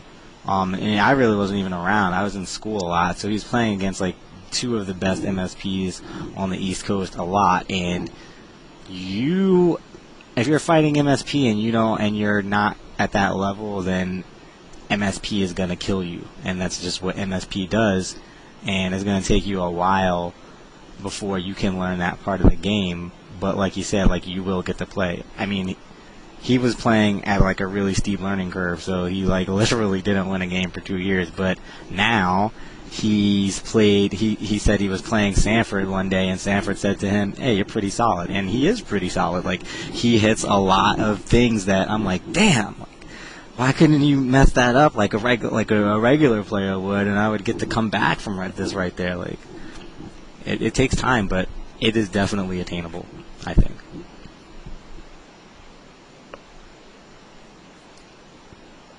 So what about you, Toshin? What team are you playing? I might be laughed at by half the channel, but I'm playing Tron. I like Psylocke, and then I'm just fooling around with, like, my third right now because I really don't know which direction I want to go. I don't know if that's even viable, talking about team building and stuff. Because I mean, I didn't want to be totally mainstream, but I wanted to have, like, some originality to my team. So, I mean, I've always liked Psylocke, like from like way back, just as like even just like a comic character and playing like Marvel superheroes and Kota and stuff. But I like Tron as a fun character. I think she's got some cool stuff, you know. But like I said, I don't have a goal for like a third person. So I didn't know if I want to pick someone like, you know, and probably not Marrow or anything, but you know, I don't know. Like, what do you think about that? Like, just as a base, you know, is Tron and Okay. You've got two choices. If you want to make it into like a top team, what you're going to have to do is you're going to have to start Psylocke, put Tron third, and your second character is either Storm or Sentinel. I mean, Yep. if you want to make you know your team where you can like you know beat people who are like playing top tier and trying like that, those are your options. And like your goal for that team would be like to land something. It would be a lot like Vegeta FC in that case, except you just swapped out like Rogue for Psylocke. What you would want to do is you would want to land something and get you know DHC into Hail, and then protect your lead with like the Tron assist to counter assist their assist, and then you also get you know Psylocke assist for all the good stuff that Psylocke can do. exactly? And you can totally make that work, or you can take it in another direction, and I mean you can just have fun with it, and you can set up your team with the goal of you know using Tron to counter assist them, and then killing their assist with like Psylocke DHC into something. And I mean, you have a few options with that. Like on a lot of my stupid teams that revolve around killing assists, I put in like Silver Samurai in the middle just because his super always does like half-life. But I mean, you can play around with like a lot of other characters. You could put like Ken in there. You could put like Ryu in there. I don't know. I mean, you could. You actually have a lot of options there. You could put like Mega Man in there and like beat playing them. What do you think about Cammy in there? Cammy doesn't really kill assist. Okay. Like what? I mean, you could play Cammy on that team, but like you have to like you know set a different goal. Like Cammy and Psylocke, they actually work decently together because like Cammy's really fast and she makes people call assists, even though all she's doing is like dash and low short. Like Cammy makes people call assists, and then you can like launch the assist with Psylocke, pop them up again with like low fierce with Cammy, and then by that time your Psylocke is gone, but their assist is like still not ready to be called. You can go with like drop Tron and then do like air cannon drill over the top of them, and maybe they get hit by that.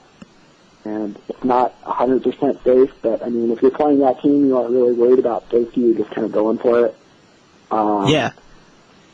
But yeah, I mean, you could sort of make that work. It's just, I mean, like I said, if you're looking to win with that team, your options are Storm and Sentinel. If you're not looking to win with that team and you're just looking to mess people up, then what you gotta do is you gotta like you know figure out the goal. Like, what are you trying to accomplish, and then pick your third character as whoever you know helps beat that goal of either killing assist, or setting up a DHC that does like way too much damage for no reason whatsoever, or just picking like a second character that's really good at dealing with like with Tron. And I mean, you mentioned Marrow, and Justin Wong has gotten a lot of mileage out of Marrowtron, just because I mean Marrowtron, like if they leave their assist just lying there, you can get like 70% damage off them. Yeah. Dash up sweep, call Tron, and then do the bone super. Yeah, that does entirely too much damage, and Justin has beat people who are actually really good with his garbage team of Mero Battletron, and there is no reason whatsoever why that team should work, but it works because he sets a goal of killing assists, and after like you leave your assist there, you don't get to use it for like another 20 seconds, and you can't underestimate how useful that is. Yeah, that's big. It's like it's good to know that like I'm kind of understanding by my team selection, yet I can do so much more. You know. Mm-hmm. So, I mean, we know you get to play it all like, you might think I'm garbage. So when we were, back in Vegas or whatever. So, I mean, I'm not probably totally on either of your level at all. You've been around the block, and I've definitely only got a Dreamcast and an arcade stick, so, and 360. Well, but, you got to start somewhere, and I mean that's the thing about Marvel. I mean, because like there are so many people like like me and Steve who've been playing literally for like 90 years now. But I mean, there are people who have like maybe 1 or 2 years experience who are like they're definitely better. And I don't want to like speak for Christian, but they might be better than him also. And I mean, they started practicing. So they were practicing the right way, and you can get good at Marvel. Yeah, it sucks. I hate respecting those guys. Yeah. It's true. I will not go with Crack Prawn's answer on the channel, unfortunately, because I have promised, and that's why I'm here. Thank you.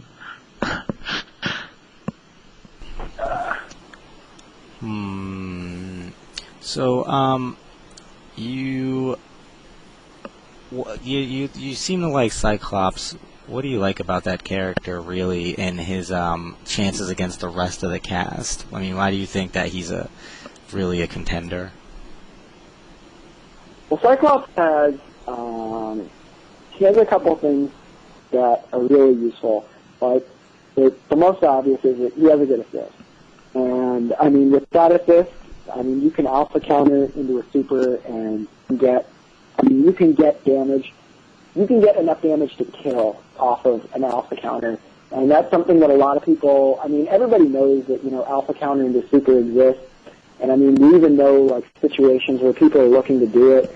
Like I mean, everybody knows that like there's a guy who has Cable on his team. He's got a whole pile of meter, and he's just blocking for no reason full screen. He's probably looking to alpha counter. And, I mean, everybody kind of has that beaten into their heads, but people will completely ignore that same situation, except you have Cyclops and Storm on your team, and he's just blocking for no reason, and they say, oh, well, it's not Cable, so I'm just going to keep doing what I was doing, and what they were doing, it might lead to them getting, alpha counter uppercutted. But even like beyond that, like Cyclops has, he has a really good throw, and because like it's the down back roundhouse throw, the leg whip throw, like you don't have to come to a complete stop since the game reads it as a command throw. Like you can dash in and stop for less time than you would have to do like standing roundhouse throw. You just like leg whip into Sentinel, and then you get something good off of that. I mean, you can uppercut, super, UHC off of that, and get enough damage to kill. And also, I mean, he can hold his own in the air. Like he has good normals. Like the jumping roundhouse is a good normal. Jumping fierce is a good normal. Jump down short is a good normal. I mean, you can make, like, Magneto run into stuff like that. Like, ground standing fierce, that can neutralize Storm's hailstorm. They'll go over the top of the tornado and then, like, hit her in the foot. I mean, he has tools. You can chip with him. If you land it, you can do a lot of damage off of that. And, I mean, like, he's not going to be any threat to, to be better than like the top 4, like one-on-one. But I mean, there's enough like footage out there of Justin or me or Desmond or that's going way back. But a lot of people taking out like 3 characters just for Cyclops, and in almost all of those videos, it's that uppercut into super that people are completely not paying attention to. They get hit with ice. Like they said in the video, now we got a real match, and Cyclops one-on-one, he's probably favored one-on-one against anybody who isn't Magneto, Storm, or Sentinel. I mean, he's really that good of a worker, just like one-on-one, no assist whatsoever. Like I would even take him over Cable, just one-on-one. Yeah. Well, okay. Really? Cable? I'd take Cyclops over Cable just one-on-one. Like, no assists. Like, you can even fill up his meter. The father beats the son? Huh? The father beats the son, huh? There you go. Alright, what about versus Psylocke when it comes down to Psylocke versus Cyclops when you fought Matrix? Because I love that fight for Psylocke. Okay, what I do a lot is, I mean, Cyclops' jump back roundhouse, I mean, that's pretty solid, but if you rely on that, you're going to land on Psylocke uppercut. I mean, that's like the easiest situation to uppercut, probably in the whole game, with Psylocke, and that's where a lot of people lose that fight. But, I mean, you can just sit there with, like, low fierce over and over, and make her commit to something, and then you counter what she does. Like down forward roundhouse, like that's still solid. I mean, it's not like, X-Men versus Street Fighter solid, but I mean, it's still solid enough to do what it has to do.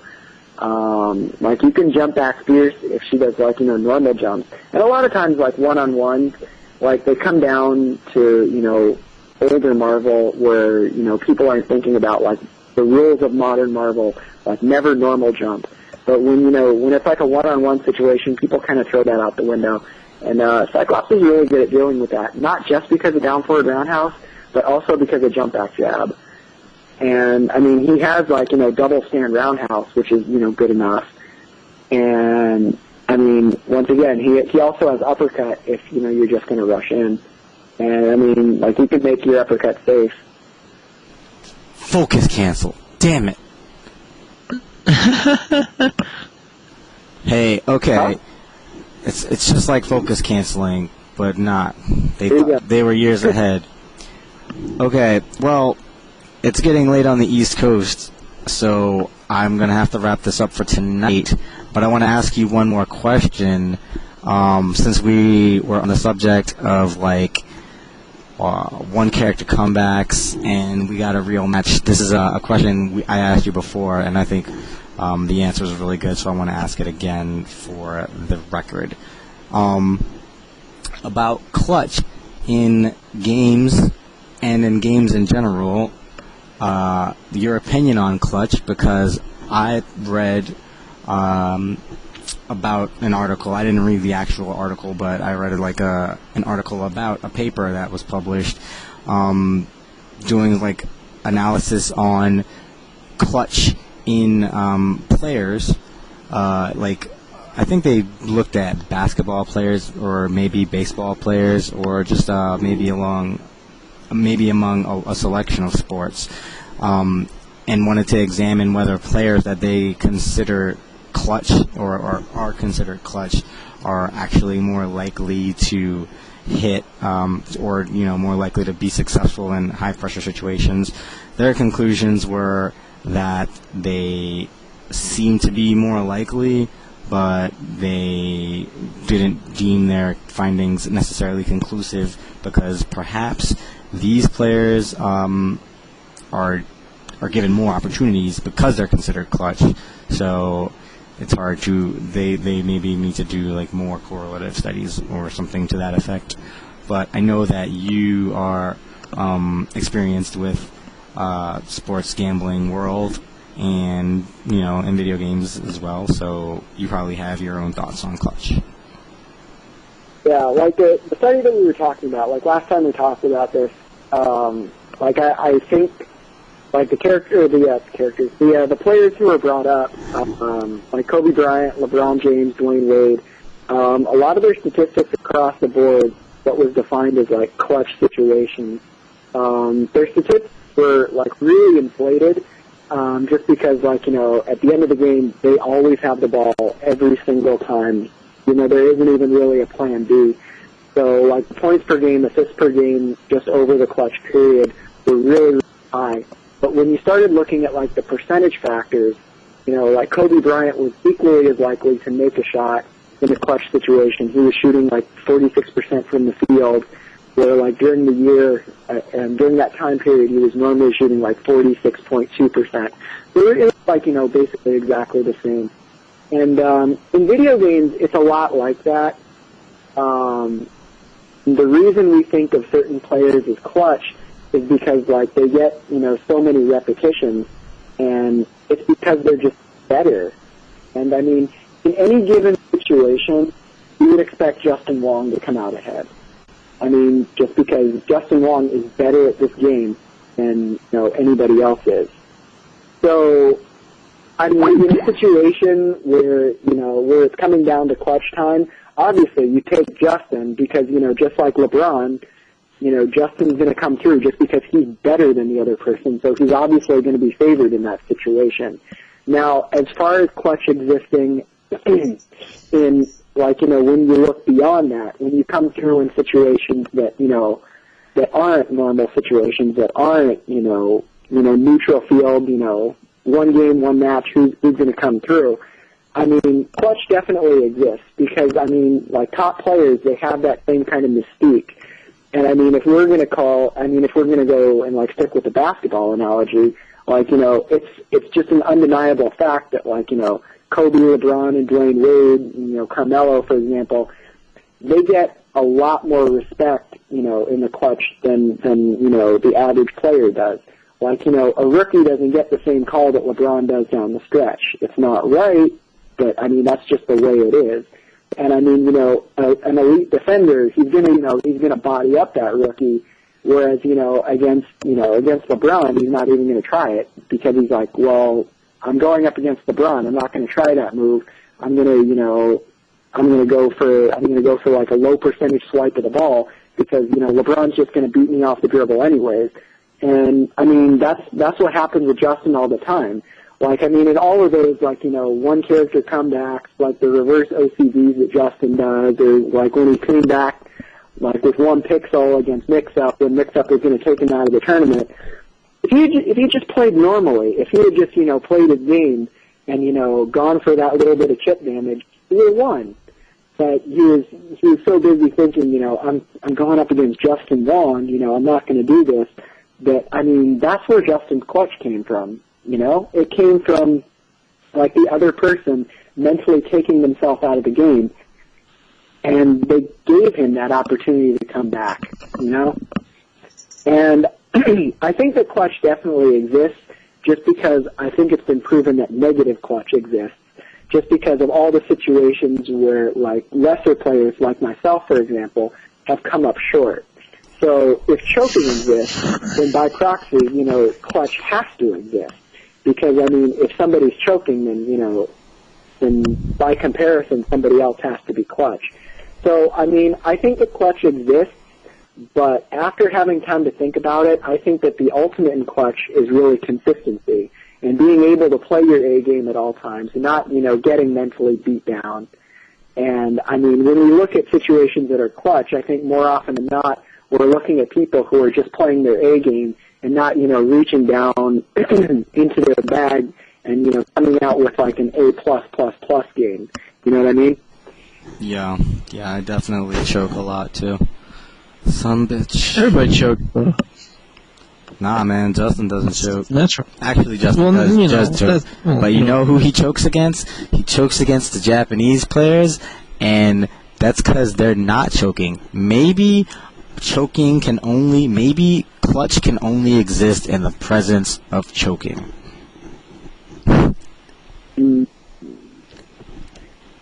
I like the way that sounds. I'm not 100% sure if I agree with that. I have to diagram that. Sounds good. Yeah, I think I'm gonna have to do some flow charts or something to check that out.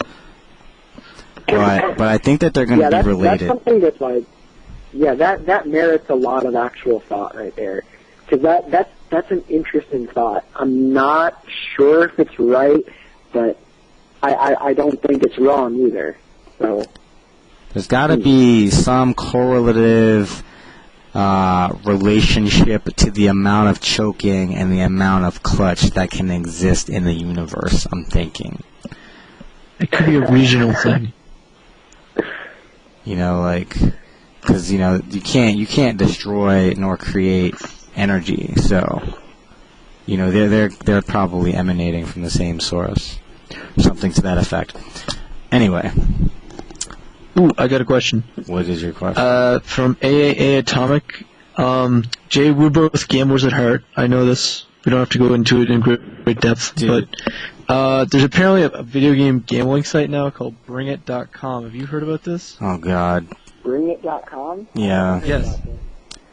Basically, it's like the online gambling for like your Xbox or your Street Fighter or whatever, and you can put money on matches and stuff. This is intriguing. It is intriguing. So Right people were after- talking right about it for like after Marvel and this, stuff. I'm gonna go look at that. Wow. All right, I'm gonna look into that right after this. But Yeah. Yeah, I just Check into it. Like I just like It maybe we was can just do this like announced another program recently. or something. But like I just found out about it too. So I don't know. yeah, how would that even work? That's weird.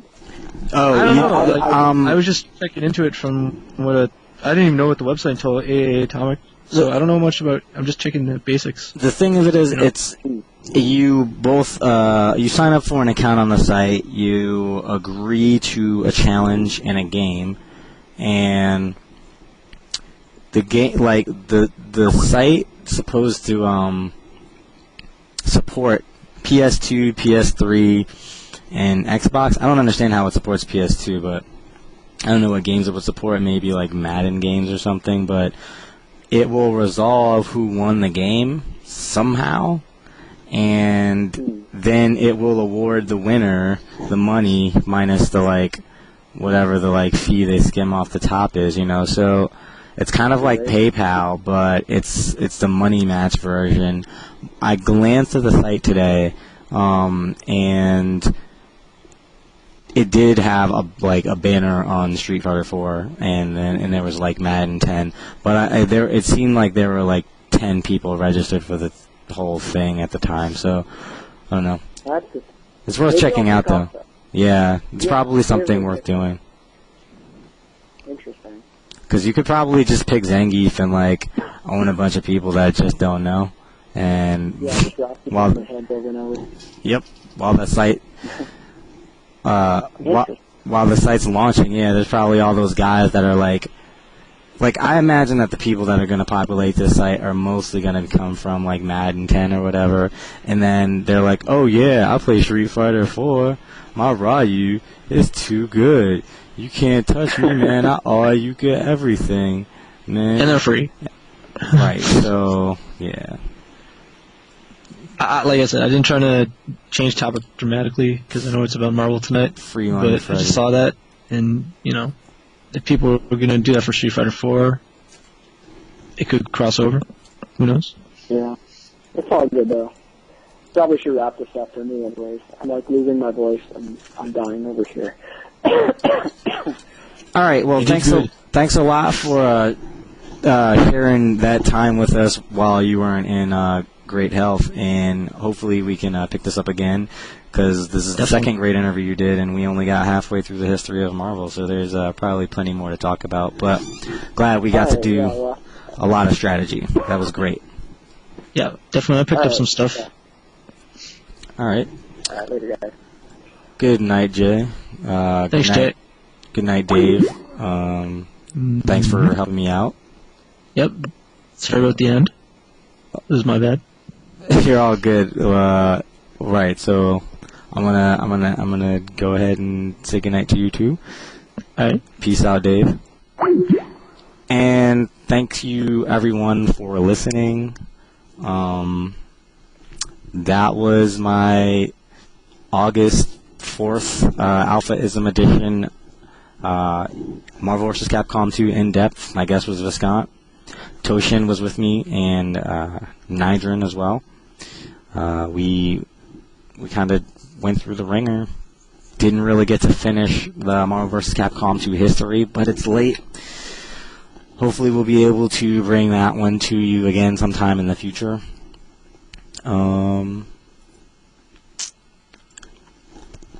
More next time. Maybe the next one will be more Marvel vs. Capcom 2. Whatever you guys want. So, if you have any questions, anything further, because you probably wanted to learn some more about the game, that we discussed tonight, then go ahead and post on the forums, AlphaISM.com and Sharyukin.com in the fighting game discussions section. We got a thread. I'm Ski Sonic, brought to you by Bunkay.